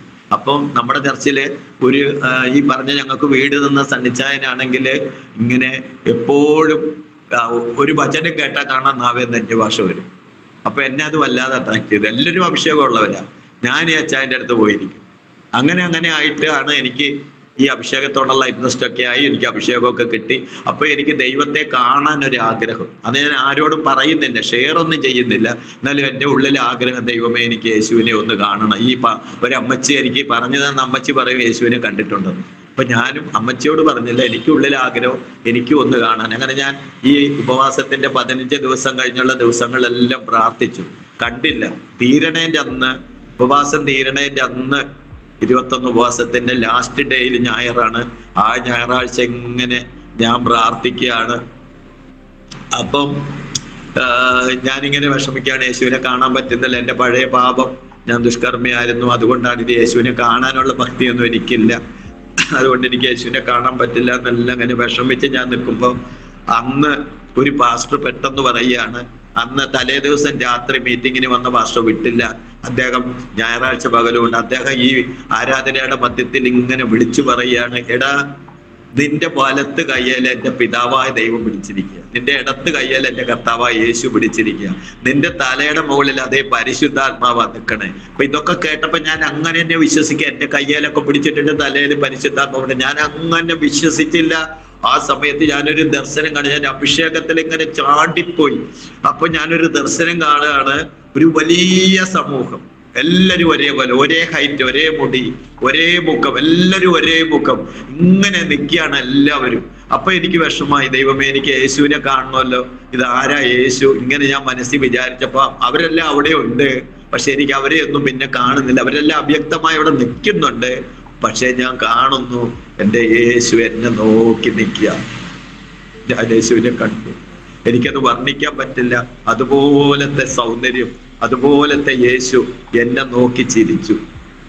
ആ ചുണ്ട് മാറി പല്ലെന്നെ കാണിക്കണ ഒരു പ്രത്യേക അതെന്റെ മനസ്സിൽ ഇപ്പോഴും ഉണ്ട്. അത് ഇത്തിരി ഒരു സെക്കൻഡ് കണ്ടു, പിന്നെ കണ്ടില്ല. അപ്പൊ അത് കഴിഞ്ഞു. അപ്പൊ ഞാൻ ഇത് കണ്ടപ്പോ ഇങ്ങനെ കരഞ്ഞിങ്ങനെ നിൽക്കുക, ഒച്ചത്തിൽ കരഞ്ഞ ഞാൻ യേശുവിനെ കണ്ടപ്പോ. അപ്പോഴേക്കും ആരാധന കഴിഞ്ഞപ്പോ ഞങ്ങളുടെ ചർച്ചിൽ ഒരു തങ്കച്ചായനുണ്ട്, ഇപ്പൊ നിത്യതയിലാണ്, അമേരിക്കയിലായിരുന്നു, ഇടയ്ക്കിടയ്ക്ക് നാട്ടിൽ വന്ന് നിൽക്കും. അപ്പം ആ തങ്കച്ചായൻ എന്നെ ഭയങ്കര ഇഷ്ടമാണ്. അത് വിശ്വാസി വന്ന സമയത്ത് എപ്പോഴും പറയും, ബ്രദറെ എന്ത് വിഷമം ഉണ്ടെങ്കിലും പറയണം കേട്ടോ, നമുക്കുള്ളത് പോലെ ചെയ്യാം. പിന്നെ വിശപ്പ് ഒക്കെ ഈ ട്രാക്റ്റ് ഒക്കെ കൊടുത്ത് ഇങ്ങനെ നടക്കുമ്പോൾ പറയും, വിശക്കണം എന്ന് തോന്നിയാ വീട്ടിലേക്ക് വരണം കേട്ടോ എന്ന് പറയും. അപ്പം ആ തങ്കച്ചായൻ എൻ്റെ അടുത്ത് നിൽക്കുന്നുണ്ട്. അച്ചായൻ എന്നെ വന്ന് കെട്ടിപ്പിടിച്ച് ആരാനായിട്ട്, ബ്രദറെ ഞാൻ ശ്രദ്ധിച്ചായിരുന്നു കരയുന്നു, എന്തിനാ ഇങ്ങനെ കരയണേ, ഞാൻ എന്തുണ്ടെങ്കിലും പറഞ്ഞോ കേട്ടോ ചെയ്യാം എന്ന് പറഞ്ഞു. അപ്പം ഞാൻ വിഷമം, എൻ്റെ ദുഃഖം, വേദന വീട്ടിലെ കാര്യം ഓർത്തിട്ടാന്നാണ് വിചാരിക്കുന്നത്. പക്ഷെ ഞാൻ എൻ്റെ കർത്താവിനെ കണ്ട സന്തോഷം. അപ്പൊ ആരോടും ഞാനിതൊന്നും പറഞ്ഞില്ല, എങ്ങനെയൊക്കെ സംഭവിച്ചെന്നൊന്നും. അതിനുള്ള ഒന്നും എനിക്ക് അന്ന് എത്രയൊന്നും ഇല്ല. ഞാൻ ബിസിയാണ്, ഇതൊന്നും പറയാനും ആരോടും മിണ്ടാനും പറയാനും ഒന്നും പോവില്ല ഞാൻ. പിന്നെ ഞങ്ങളുടെ ചർച്ചിൽ ഒരു അമ്മിണി ആന്റി ഉണ്ടായിരുന്നു. അപ്പൊ അമ്മിണി ആന്റിയുടെ കൂടെ, അമ്മിണി ആന്റിക്ക് വയ്യാണ്ട് എടപ്പള്ളി ഇപ്പോഴത്തെ ലുലു മാളിന്റെ അടുത്തൊരു MAJ ഹോസ്പിറ്റലുണ്ട്. ആന്റി ഒരു ഹാർട്ട് പേഷ്യന്റ് ആയിരുന്നു. ആന്റീനെ ഹോസ്പിറ്റലിൽ അഡ്മിറ്റ് ചെയ്തു. അപ്പൊ അവരുടെ മക്കള് രണ്ടുപേരും ജോലിക്ക് പോകുന്നവർക്ക് അവധി കിട്ടാതെ എന്നോട് പറഞ്ഞു, അങ്കിളെ ഒന്ന് പോയിട്ട് അമ്മയുടെ കൂടെ നിൽക്കാവോ കുറച്ചു നേരം, ഞങ്ങൾ വരുന്നവരെ. ഞാൻ പറഞ്ഞു ഓക്കെ പോവാം. അങ്ങനെ ഞാൻ രാവിലെ 8 മണിയാകുമ്പോൾ ആന്റിയുടെ എത്തിയെന്നു. അമ്മോൻ ജോലിക്ക് പോയി. ഞാനും ആന്റിയും കൂടെ റൂമിലിരുന്ന് പ്രാർത്ഥിച്ചു. ആന്റി ഭയങ്കര ഭക്തയെന്ന് പറഞ്ഞാൽ ഭയങ്കര ഭക്തയാണ്.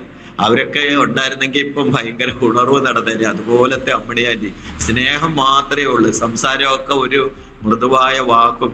എന്നെക്കാളും 10-12 വയസ്സോ എങ്ങാനും കാണത്തുള്ളൂ കൂടുതൽ. എന്നാലും എന്റെ മോനെ എന്ന് വിളിക്കും, എന്നെ ബ്രദറെ എന്ന് വല്ലപ്പോഴേ വിളിക്കുള്ളൂ. എന്നിട്ട് എന്നോട് ഇങ്ങനെ എപ്പോഴും ദൈവത്തിന്റെ ഉപദേശവും ദൈവം മാനിക്കും ഒക്കെ പറയും. അങ്ങനെ അമ്മണി ആന്റി ഹോസ്പിറ്റലിൽ കിടക്കുമ്പോൾ ഞാൻ ചെന്ന് ഇങ്ങനെ ഞങ്ങൾ പ്രാർത്ഥിച്ചുകൊണ്ടിരിക്കുമ്പോ ഒരു വാതിലെ മുട്ട് കേൾക്കുക. അപ്പൊ ഞാൻ ചെന്ന് നോക്കിയപ്പോ ഒരു അമ്മച്ചി എന്നോട് പറഞ്ഞു, ഒന്ന് ഞങ്ങളുടെ റൂമിൽ വന്ന് പ്രാർത്ഥിക്കണേന്ന്. അപ്പൊ ഞാൻ അമ്മണി ആന്റിയോടി എന്ന് പറഞ്ഞ് അവിടെ അവർ പ്രാർത്ഥിക്കാൻ വിളിക്കുകയാണ്. അമ്മണി ആന്റി പോയി പ്രാർത്ഥിക്കുന്നു. അപ്പൊ എന്നോട് പറഞ്ഞ, അല്ല നിന്റെ ശബ്ദം കേട്ടിട്ടാ വിളിച്ചത്, നീ ചെന്ന് പ്രാർത്ഥിക്ക്. അപ്പം ഞാൻ പറഞ്ഞു, അയ്യോ എനിക്കറിയില്ല, ഞാനിങ്ങനെ അങ്ങനെയൊന്നും പോയി പ്രാർത്ഥിക്കാനുള്ളതൊന്നും ആയിട്ടില്ല ഞാൻ. അപ്പൊ ആന്റി പറഞ്ഞു, നീയല്ല ചെയ്യണ, കർത്താവാണ്, നിനക്ക് വിശ്വാസമില്ലേ? ഉണ്ട്. നിന്നെ സൗഖ്യാക്കിയോ? ദൈവമുണ്ട്. അതുപോലെ തന്നെയാണ്, പൊക്കോളം പറഞ്ഞു. ഞാൻ അവിടെ ചെന്നപ്പം ഒരു 6-6.5 അടി നീളമുള്ള ഒരാള്, 150 കിലോ വെയിറ്റ് ഉണ്ട്, ഭയങ്കര മസിലൊക്കെ ഉള്ള ഒരാള് കിടക്കുകയാണ്. ഒരു 50 വയസ്സ് 55 വയസ്സ് കാണും. അതുപോലത്തെ ഒരു 2 ആൺമക്കളും അതേ സൈസ് അവിടെ നിൽക്കുന്നുണ്ട്. ഒരു അമ്മയുണ്ട്. അപ്പൊ ഞാൻ അവിടെ ചെന്ന് അപ്പം ഇവരോട് ഞാൻ പറഞ്ഞു, നിങ്ങൾ വെളിയിൽ ഇറങ്ങുന്നു പറഞ്ഞു. ദൈവം എന്നോട് പറഞ്ഞു അങ്ങനെ പറഞ്ഞു. ഞാൻ പറഞ്ഞു നിങ്ങൾ വെളിയിൽ ഇറങ്ങും. ഇദ്ദേഹം അവിടെ ഞാൻ ചെല്ലുമ്പോൾ കിടക്കട, എന്നെ പിടിക്കട, എന്നെ കൊണ്ടോട, കക്കുസപ്പോട, എന്നെ കിടത്തട, എഴുന്നേപ്പിക്കട, അങ്ങനെ ഏതാണ്ടൊക്കെ പറയുക. അപ്പൊ ഞാൻ ചെന്ന് പറഞ്ഞ് അവരെ ഇറങ്ങി കഴിഞ്ഞപ്പോൾ ഞാൻ പറഞ്ഞു അവിടെ കിടക്കാൻ പോകും. അങ്ങനെ കിടന്നിട്ട് ഞാൻ ചോദിച്ചു, ഇവിടുന്ന് വീട്ടിൽ പോകണം. അതിന് എന്നോട് ആ മോള് പറഞ്ഞതെന്നൊക്കെ എനിക്ക് ഓർമ്മ വന്നു. ഇത്രയും പ്രായത്തിൽ ഓർമ്മ വെച്ച നാള് തൊട്ടുള്ള പാവങ്ങളൊക്കെ യേശുവിനോട് പറയും. യേശു അകത്തുണ്ട്, എല്ലാം യേശു കണ്ടോണ്ടിരിക്കുക, ഒന്നും മറച്ചു വെക്കണ്ട, എല്ലാം തെറ്റാണെന്ന് പറഞ്ഞ് മാപ്പ് പറഞ്ഞ് പ്രാർത്ഥിക്കുക. അപ്പൊ ദൈവ സൗഖ്യം തരും. അങ്ങനെ പുള്ളിക്കാരൻ ഈ പറഞ്ഞ പോലെ കണ്ണെടുത്തിട്ട് കണ്ണ് തുറക്കുന്നില്ല. എനിക്ക് ഒത്തിരി നേരം അങ്ങനെ നിൽക്കാനൊന്നും കഴിയില്ല. ഞാൻ വേഗം തോണ്ടി വിളിച്ചു. ഞാൻ പറഞ്ഞ, എല്ലാം ക്ഷമിച്ചു, ദൈവം നമുക്ക് പ്രാർത്ഥിക്കും. അങ്ങനെ ഞാൻ അദ്ദേഹത്തിന് വേണ്ടി പ്രാർത്ഥിച്ചിട്ട് ഞാൻ വേഗം രക്ഷപ്പെട്ട് ആന്റിയുടെ അടുത്ത് പോയി. കുറെ കഴിഞ്ഞപ്പോൾ ആന്റിയുടെ മോൻ വന്നു, ഞാൻ വീട്ടിൽ പോയി. ഇവര് പക്ഷെ ഡോക്ടർ ഇദ്ദേഹത്തിന്റെ രോഗമൊന്നുമില്ല, ഇദ്ദേഹം എന്താണെന്നറിയില്ല, ഇത് രോഗമൊന്നുമില്ല എന്ന് ഡോക്ടർ പറഞ്ഞു. ഞാൻ പോയി കഴിഞ്ഞപ്പോഴേക്കും ദൈവം പുള്ളിനെ സൗഖ്യമാക്കി. അവരപ്പം തന്നെ ഡിസ്ചാർജ് ചെയ്ത് പോയി. പോകുമ്പോൾ ഈ ആന്റിയോട് എൻ്റെ ആന്റിയുടെ കയ്യിൽ അവരുടെ അഡ്രസ്സ് കൊടുത്തു പോയി. എന്നോട് അവരുടെ വീട്ടിലൊന്നും ചെല്ലാൻ പറഞ്ഞു. അപ്പൊ പിറ്റേ ഞായറാഴ്ച ആന്റി ചർച്ചയിൽ വന്നു. സുഖം കഴിഞ്ഞോട്ട് ഡിസ്ചാർജ് ആയി വന്നപ്പോൾ ആന്റി എന്നോട് പറഞ്ഞു, മോനെ അങ്ങോട്ട് ചെല്ലാൻ പറഞ്ഞു, അവരെ വീട്ടിൽ പോകണം കേട്ടോ, അഡ്രസ്സ് തന്നു പറഞ്ഞ് അഡ്രസ്സ് തന്നു. അപ്പൊ ഞാൻ എല്ലാവരും ഉപവസിച്ചൊക്കെ പോവുള്ളൂ. ഞാൻ ഉപവാസത്തോടെ പോയി. അവിടെ ചെന്നപ്പോഴേക്കും വീടൊക്കെ കണ്ടുപിടിച്ച് ചെന്നപ്പോ ഈ അപ്പച്ചൻ ഒരു പട്ടാളക്കാരനാ. പുള്ളിക്ക് തന്നെ ടൗസറൊക്കെ ഇട്ട് എണ്ണയൊക്കെ മേത്ത് മുഴുവൻ പരട്ടിയിട്ട് ഇങ്ങനെ നടക്കുക. അങ്ങനെ കുറച്ച് കഴിഞ്ഞപ്പം അതേപോലെ തന്നെ 2 ചെറുക്കന്മാരും വന്നു പുറത്തേക്ക്. അവിടുത്തെ അമ്മയും വന്ന് എന്നെ കണ്ടപ്പോ ഭയങ്കര സന്തോഷമായി. കയറി ഇരിക്കും ബ്രദറെ, ചായ കുടിക്കാം. അപ്പൊ ഞാൻ പറഞ്ഞു, ഞാൻ ഉപവാസമാണ്, ചായ ഒന്നും കുടിക്കൂല എന്ന് പറഞ്ഞു. അപ്പോഴേക്കും ഞാൻ ചോദിച്ചു, എന്താ ഇപ്പൊ ഇങ്ങനെ വരാൻ പറഞ്ഞ്? അത് മോനെ, അന്ന് അപ്പച്ചൻ അന്ന് തന്നെ പേര് വെട്ടി പോന്നു, അപ്പച്ചന് അസുഖമെല്ലാം മാറി, മോൻ പ്രാർത്ഥിച്ചു പോയപ്പം. ഇനി ഇവിടെ ഇവർക്ക് 2 ചെറുക്കന്മാരുണ്ട്, ഇനി ഒരെണ്ണം കൂടെ ഇവിടെ ഉണ്ട്, അവൻ ആ റൂമിൽ കിടക്കുകയാണ്. അപ്പൊ അവനും ഒരു ബുദ്ധിമുട്ടുണ്ടെന്ന് മോൻ പ്രാർത്ഥിക്കുന്ന, അതിനാ വിളിച്ച്.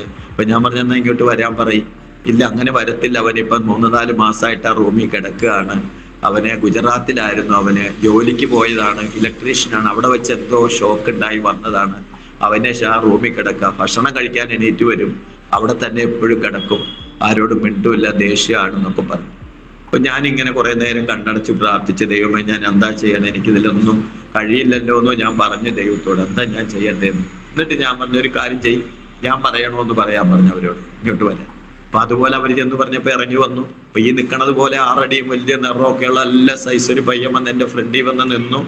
അപ്പൊ ഞാൻ അവനെ ഇങ്ങനെ ഒന്ന് നോക്കിയിട്ട് ഞാൻ മനസ്സുകൊണ്ട് പ്രാർത്ഥിച്ചു, കർത്താവേ ഈ മോനെ ഒന്ന് തൊടണേ ദൈവമേ, എനിക്ക് ഇവിടുന്ന് വേഗം പോകണം. ഇങ്ങനെ ഞാൻ പ്രാർത്ഥിക്കണം, എനിക്ക് ഇവിടുന്ന് വേഗം പോകണം, ഈ മോനെ ഒന്ന് തൊടണേ എന്ന് പറഞ്ഞില്ല. ഈ ചെറുക്കം കെട്ടി പറഞ്ഞ് നിലത്തോട്ട് വീണു. ഇവര് പിടിക്കാൻ അകലെയാ ഇവരൊക്കെ നിന്നത്. അവൻ നിലത്തോട്ട് അടിച്ചു വീണു. പക്ഷെ അവനൊന്നും പറ്റിയില്ല. കുറച്ചു നേരം കണ്ടിച്ചപ്പോ കണ്ണു തുറന്നു, എണീറ്റ് വന്നു, അമ്മേനെ കെട്ടിപ്പിടിച്ചു, മാനിയന്മാരെ കെട്ടിപ്പിടിച്ചു, അപ്പനെ കെട്ടിപ്പിടിച്ചു.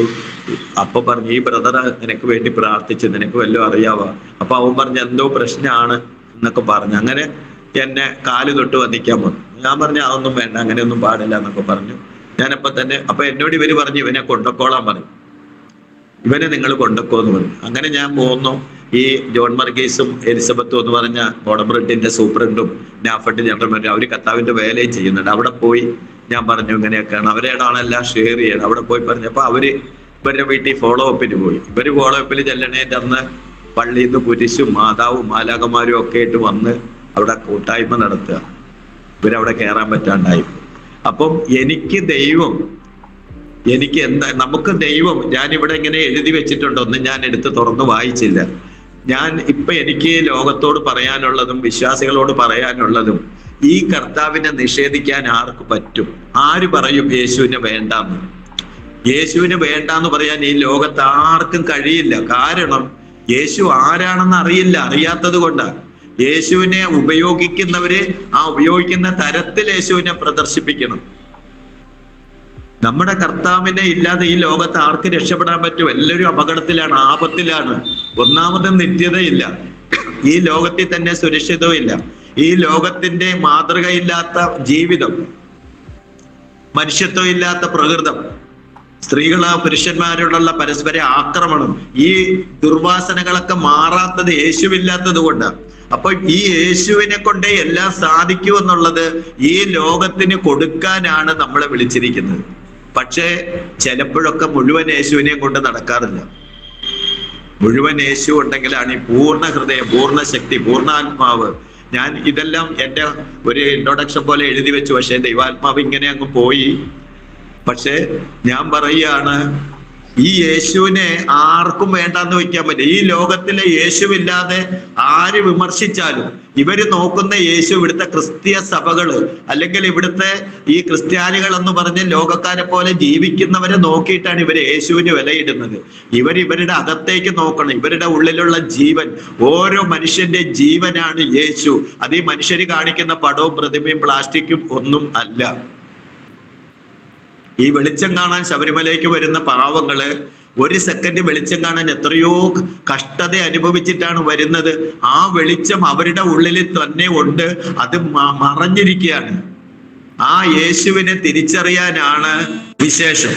ഈ സുവിശേഷം ലോകത്തിലെ മനുഷ്യര് ഉപയോഗിക്കുന്നുണ്ട്. നമ്മുടെ കർത്താവ് ജനിച്ചിട്ട് 2024 വർഷം ആയി.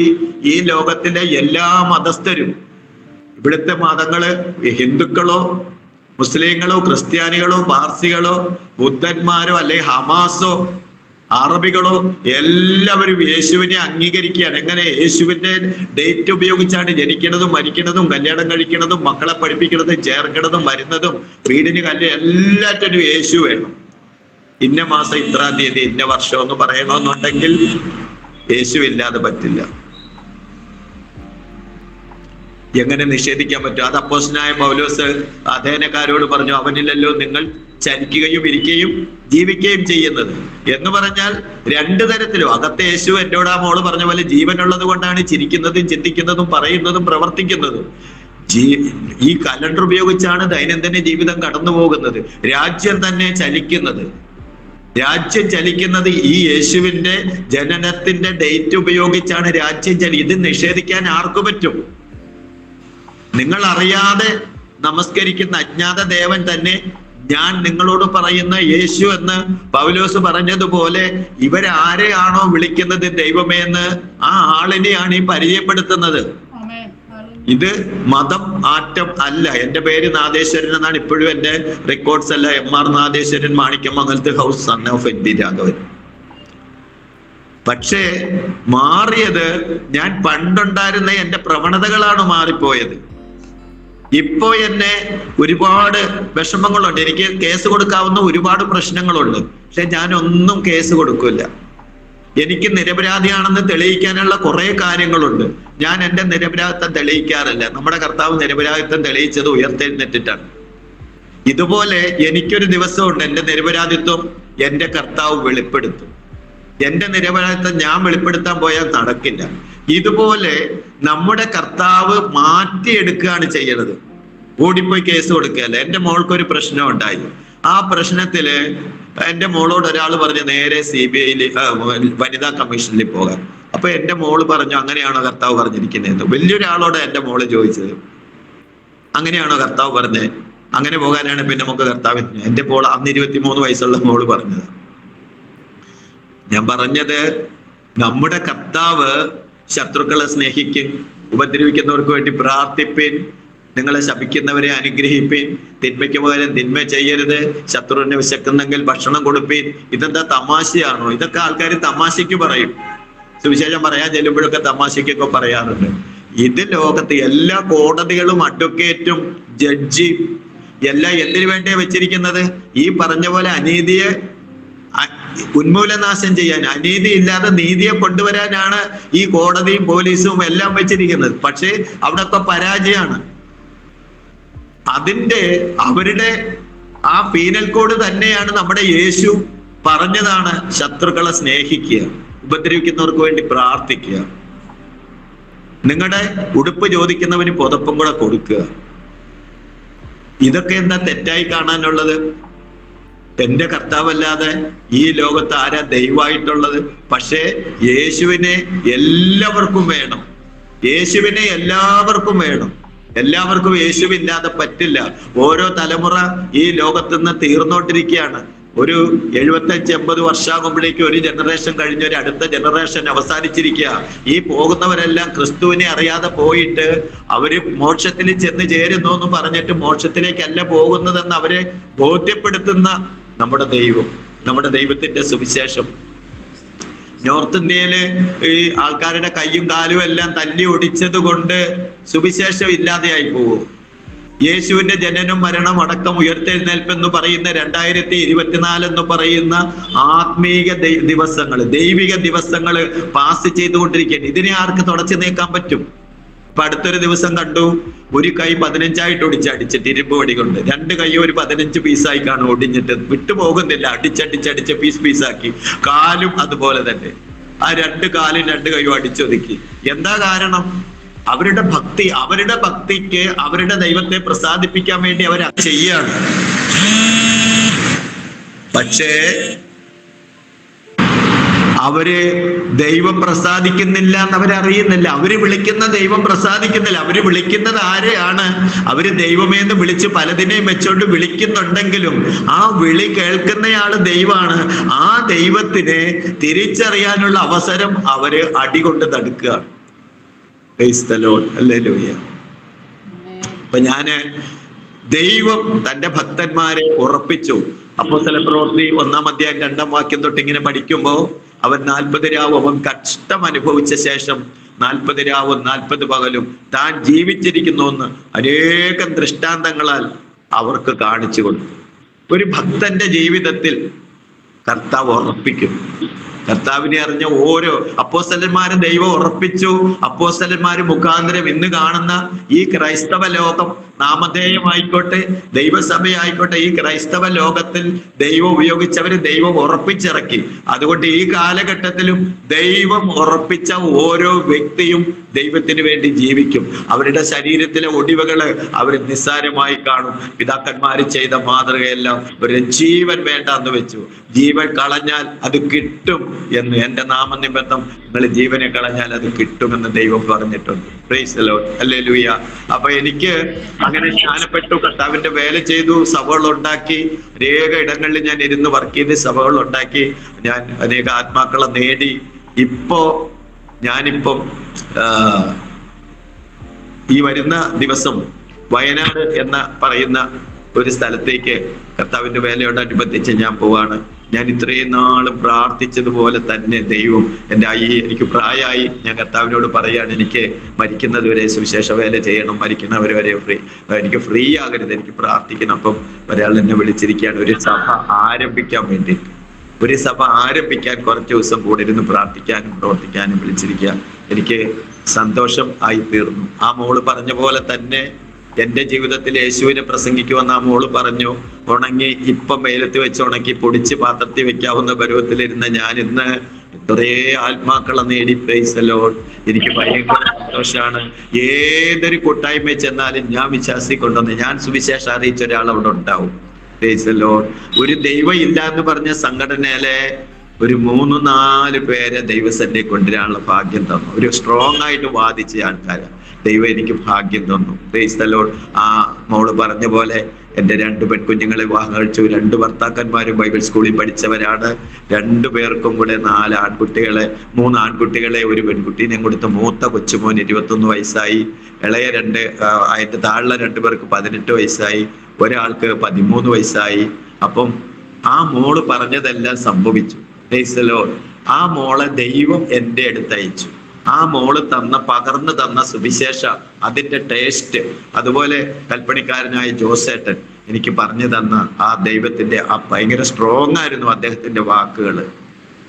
എൻ്റെ സഭയുടെ മാതൃകയുള്ള ജീവിതം, അതൊക്കെയാണ് എൻ്റെ ജീവിതത്തിലെ ദൈവത്തോടുള്ള ഇത്രയും താല്പര്യത്തോടെ നിൽക്കാനും പ്രൈസ് ദി ലോർഡ് ദൈവം ഇടയാക്കിക്കൊണ്ടിരിക്കുന്നത്. അപ്പൊ നമ്മുടെ ഓരോ സഭകളും, നമ്മുടെ സഭകളിലുള്ള ഒരു വിശ്വാസിക്ക് മറ്റൊരു വിശ്വാസി ദൈവസന്നിധി സാക്ഷ്യവും സപ്പോർട്ടും ആയി തീരണം. Price the Lord. ഹല്ലേലൂയ. ഒരുപാട് പ്രൈസ് ദി ലോർഡ് പ്രശ്നങ്ങളിലൂടെ ദൈവം എന്നെ നടത്തി, ഒരുപാട് അത്ഭുതങ്ങളെ കാണിച്ചു. ഞാനൊരു കൂട്ടായ്മയ്ക്ക് എവിടെ പോയാലും ദൈവം എന്നെ കൊണ്ട് പറയിപ്പിക്കുന്ന ദൂതുകളെല്ലാം സംഭവിക്കാറുണ്ട്. അത് സംഭവിച്ചിട്ട് അവർ വിളിച്ചു പറയും. എനിക്ക് അത് ഞാൻ ഫേമസ് ആകാൻ വേണ്ടിയിട്ടല്ല, എനിക്ക് പിന്നെ കർത്താവിന്റെ നാമത്തിൽ ഉറപ്പിച്ചു പറയാൻ വേണ്ടിയിട്ട്, എൻ്റെ കർത്താവാണ് ജീവിക്കുന്ന ദൈവം എന്ന് പറയാൻ വേണ്ടിയിട്ട് ഞാൻ ബാംഗ്ലൂർ പോയിട്ട്, ബാംഗ്ലൂര് BL സർക്കിൾ കഴിഞ്ഞിട്ട് MS പാളയം എന്ന് പറയുന്ന സ്ഥലത്ത് ഒരു ബ്രാഹ്മിൺ ബാക്ക്ഗ്രൗണ്ടിൽ നിന്ന് വിശ്വാസി വന്നൊരു ഫാമിലിക്ക് 3 ദിവസത്തെ ഉപവാസ പ്രാർത്ഥനയ്ക്ക് 3 ദിവസം ഞാൻ ശുശ്രൂഷിച്ചു.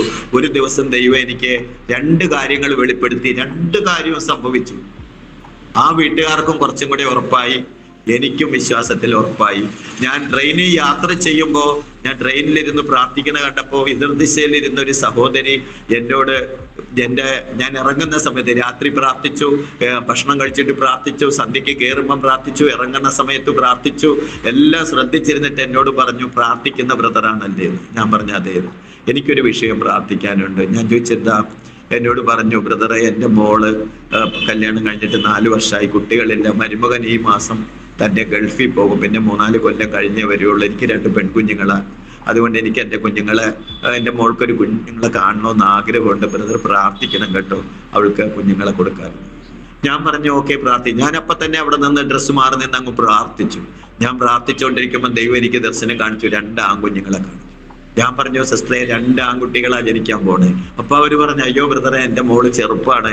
ഞാൻ പറഞ്ഞു, നിങ്ങളുടെ മോള് ചെറുപ്പാണ്, എൻ്റെ ദൈവം ചെറുപ്പമല്ല, അതിന്റെ ഉത്തരവാദി ദൈവമാണ്. അതുപോലെ തന്നെ ഞങ്ങൾ പ്രാർത്ഥിച്ചു പിരിഞ്ഞു. ഞാൻ 2-3 മാസം കഴിഞ്ഞ് ഞാൻ വീട്ടിൽ ഒരു ചെറിയ വിഷമമൊക്കെ ആയിട്ട് ഇങ്ങനെ വിഷമിച്ച് പ്രാർത്ഥിക്കാനിരിക്കുമ്പോൾ ഒരു കോള് വന്നു. അവര് വിളിച്ചു, ബ്രദറെ, അന്ന് പറഞ്ഞ പോലെ മോള് പ്രഗ്നന്റ് ആകട്ടോ, 2 കുട്ടികളുണ്ട്, ബ്രദർ പ്രാർത്ഥിക്കണം കേട്ടോ. ഇടയ്ക്കിടയ്ക്ക് പ്രാർത്ഥിച്ച് അപ്പോ പ്രസവിക്കണേന്റെ അന്ന് ഹോസ്പിറ്റലിൽ കൊണ്ടുപോയപ്പോ ആ മോളുടെ അനിയത്തിയുടെ അമ്മായിയമ്മ പറഞ്ഞു, എൻ്റെ ആങ്ങളേനെ കൊണ്ട് പൂജിപ്പിച്ചപ്പോ പറഞ്ഞു, കൊച്ചിനെയോ തള്ളേനെയോ 2-1 കിട്ടുള്ളൂ. അപ്പൊ ഈ മോള് പറഞ്ഞു, ഞങ്ങൾക്ക് വേണ്ടി പ്രാർത്ഥിച്ച് ഈ കുഞ്ഞ് ജനിക്കാൻ പ്രാർത്ഥിച്ചൊരു അങ്കിള് പറഞ്ഞത് കൊച്ചിനെയും തള്ളേനെയും കിട്ടും, പ്രസവം എൻ്റെ മോൾ അറിയാത്ത പോലെ നടക്കും, 1 മിനിറ്റ് പോലും വേണ്ട എന്നാ പറഞ്ഞെന്ന് അവരോട് അപ്പം തന്നെ പറഞ്ഞു. അവൾ എന്നെ വിളിച്ച് ഫോണിൽ കൂടെ അമ്മേനെ കൊണ്ട് വിളിപ്പിച്ച് എന്നോട് പറഞ്ഞു, അങ്കിളെ എന്നെ ലേബർ റൂമിൽ കൊണ്ടുപോവാണ്, ഒന്ന് പ്രാർത്ഥിക്കും. ഞാൻ പ്രാർത്ഥിച്ചു വിട്ടു. 20 മിനിറ്റ് കഴിഞ്ഞപ്പോൾ 2 മക്കളും പുറത്തു വന്ന് അവരുടെ അമ്മ വിളിച്ച് പറഞ്ഞു, ഡെലിവറി കഴിഞ്ഞു പാസ്റ്ററെ, കുഞ്ഞുങ്ങളെ 2 ഞങ്ങൾക്ക് തന്നു, അവള് വന്നിട്ടില്ല. 10 മിനിറ്റ് കഴിഞ്ഞപ്പോൾ അവളെയും കൊണ്ടുവന്നു. ഒത്തിരി പെൺകുട്ടികളുണ്ടായിരുന്നു പ്രസവിക്കാൻ. ഞാൻ പറഞ്ഞത്, നമ്മളെ ദൈവം ഉറപ്പിക്കുന്നതാ. എന്തിനാ നമ്മളെയൊക്കെ വിളിച്ച് വേർതിരിക്കുന്നത്? കർത്താവിന്റെ സാക്ഷിയാകാൻ. ആ മോളും അമ്മയും അനിയത്തിയും ഒക്കെ ഇപ്പൊ വിശ്വാസത്തില്. അവര് നായർ ബാക്ക്ഗ്രൗണ്ടിൽ, നളിനി എന്നാ പേര്. ആ മോളുടെ പേര് വൈഷ്ണു എന്നാണ്, അനിയത്തിയുടെ പേര് രേണു എന്നാണ്, അമ്മയുടെ പേര് നളിനി എന്നാണ്. ഇവരൊക്കെ ഇപ്പൊ കർത്താവിനെ ആരാധിക്കുകയാണ്. 2 കുഞ്ഞുങ്ങൾ ജനിച്ചവരുടെ പേര് അഭിഷേക് എന്നും ആദി എന്നുമാണ്. അവരെന്നെ അപ്പച്ച, വല്യപ്പച്ച എന്നാ വിളിക്കുക. എന്നെ എപ്പോഴും വിളിക്കും. ഇപ്പൊ 5ാമത്തെ വയസ്സിൽ കയറി. എല്ലാ ബർത്ത്ഡേയും ഞാനാണ് പ്രാർത്ഥിച്ച് ആശീർവദിച്ച് വിടുന്നത്. അവരെ ഓരോ വീഡിയോ, അവർ കളിക്കുന്നതും ചിരിക്കുന്നതും സ്കൂളിൽ പോകണ എല്ലാം എനിക്ക് വീഡിയോ ഇട്ട് തരും. അവരിപ്പം ഒരു ദിവസം ഞാൻ പറഞ്ഞു, പ്രാർത്ഥിക്കാതെ അവർക്കൊന്നും കൊടുക്കല്ലേ കേട്ടത്. അതെ, അവർ കേട്ടു ഞാൻ ഫോണിൽ കൂടെ പറയുന്നത്. അപ്പം എന്താ അപ്പച്ചൻ പറഞ്ഞു, പ്രാർത്ഥിക്കാതെ ഒന്നും തരുതോ എന്ന് പറഞ്ഞു. അപ്പൊ തന്നെ അവര് പ്രാർത്ഥന തുടങ്ങി. അപ്പൊ ഇന്നലെ ഞാൻ എന്നെ വിളിച്ചു പറഞ്ഞു, വാസ്തവ ഭയങ്കര പ്രാർത്ഥനയാണ് ഇപ്പോ. അന്ന് പറഞ്ഞപ്പോ പേടിയായി. ഞാൻ പറഞ്ഞത്, നമുക്ക് സന്തോഷിക്കാൻ എന്താ കാറും ബംഗ്ലാവും വേണം? ഇതുപോലെ എനിക്ക് കാറില്ല, ബൈക്കില്ല, ബംഗ്ലാവില്ല, ഒന്നുമില്ല. 500 സ്ക്വയർ ഫീറ്റിലാണ് ജീവിക്കുന്നത്. പക്ഷേ എനിക്ക് ഒരുപാട് ഞാൻ വിശ്വാസത്തിൽ കൊണ്ടുവന്നവരുണ്ട്, ആമേൻ. ഞാൻ സ്നാനപ്പെടുത്തിയവരുണ്ട്. അപ്പൊ നമ്മൾ ഏതിലാണ് നമ്മൾ ലക്ഷ്യം വെച്ചിരിക്കുന്നത്, അതിൽ നമ്മൾ വിജയിക്കുക തന്നെ ചെയ്യും. Praise the Lord. ഹല്ലേലൂയ. അപ്പൊ ഞാനിത് പറഞ്ഞത്, ദൈവം തന്റെ ഭക്തന്മാരെ വേല ചെയ്യിക്കുന്നത് കർത്താവിനെ തന്നെയാണ്, കർത്താവിന്റെ സാക്ഷ്യത്തിന് വേണ്ടിയാണ്. പരിശുദ്ധനായ ഞങ്ങളുടെ ദൈവമേ, കർത്താവെ, അനുഗ്രഹിക്കപ്പെട്ട സമയത്തിനായി സ്തോത്രം. 3 മണി കഴിഞ്ഞ സമയം മുതൽ ഈ 5:15 വരെയുള്ള സമയം വരെ എന്റെ ദൈവത്തിന്റെ പരിശുദ്ധാത്മാവിൽ ഞങ്ങളെല്ലാവരും ഏകാഗ്രതയോടെ ദൈവത്തിൽ ആകൃഷ്ടരായിരുന്നു. കർത്താവിന്റെ ദാസിയും ദൈവമേ, ഞങ്ങളെ കേൾക്കുന്ന ഓരോ ദൈവജനവും, ഞങ്ങളുടെ പ്രിയപ്പെട്ടവര്, ദൈവമേ, ഞങ്ങൾ ആരും ഒരു മിനിറ്റ് പോലും പാഴാകാതെ ഞങ്ങളുടെ തമ്പുരാന്റെ സാന്നിധ്യം അനുഭവിച്ചുകൊണ്ട് ഞങ്ങൾ ഇരുന്നതിനായി സ്തോത്രം, ഞങ്ങളെ ഇരുത്തിയതിനായി സ്തോത്രം. കർത്താവേ, കർത്താവിന്റെ ദാസി ജോയിസ്, ദൈവമേ, ദൈവമേ, ഹല്ലേലൂയ, ചാനലിന്റെ പ്രവർത്തനങ്ങളെ, അങ്ങയുടെ ദാസിയെയും ദാസനെയും ദൈവം അനുഗ്രഹിക്കണമേ. ദാനം കൊടുത്ത തലമുറകളെ അനുഗ്രഹിക്കണമേ. ആയിരങ്ങൾക്ക് കർത്താവിനെ കാണുവാൻ ഈ ഒരു ചാനലിനെ ദൈവം അനുഗ്രഹിച്ചതിനായി സ്തോത്രം. ഇനിയും ബലപ്പെടുത്തണമേ. ഓരോ ദിവസവും പുതിയ സാക്ഷ്യങ്ങൾ ദൈവമഹത്വത്തിനായി ചെയ്യുവാൻ നിങ്ങളുടെ ദാസിയെ, കുടുംബത്തെ ഒരുക്കണമേ. ദൈവം അനുഗ്രഹിക്കണേ. ഇന്ന് കേൾവിക്കാരായിട്ടുള്ള എല്ലാവർക്കും വേണ്ടി പ്രാർത്ഥിക്കുന്നു. ഇന്ന് പകല് കർത്താവ് എല്ലാവരെയും അനുഗ്രഹിക്കണമേ. കർത്താവിന്റെ വലിയ കൃപയിൽ സൂക്ഷിക്കണമേ. ഞങ്ങൾക്ക് ഒരുമിച്ച് തന്ന നല്ല ഈ വിലയേറിയ കൂട്ടായ്മയ്ക്കായി സ്തോത്രം. പ്രാർത്ഥന കേട്ടതിനായി സ്തോത്രം. യേശു ക്രിസ്തുവിൻ നാമത്തിൽ തന്നെ ആമേൻ.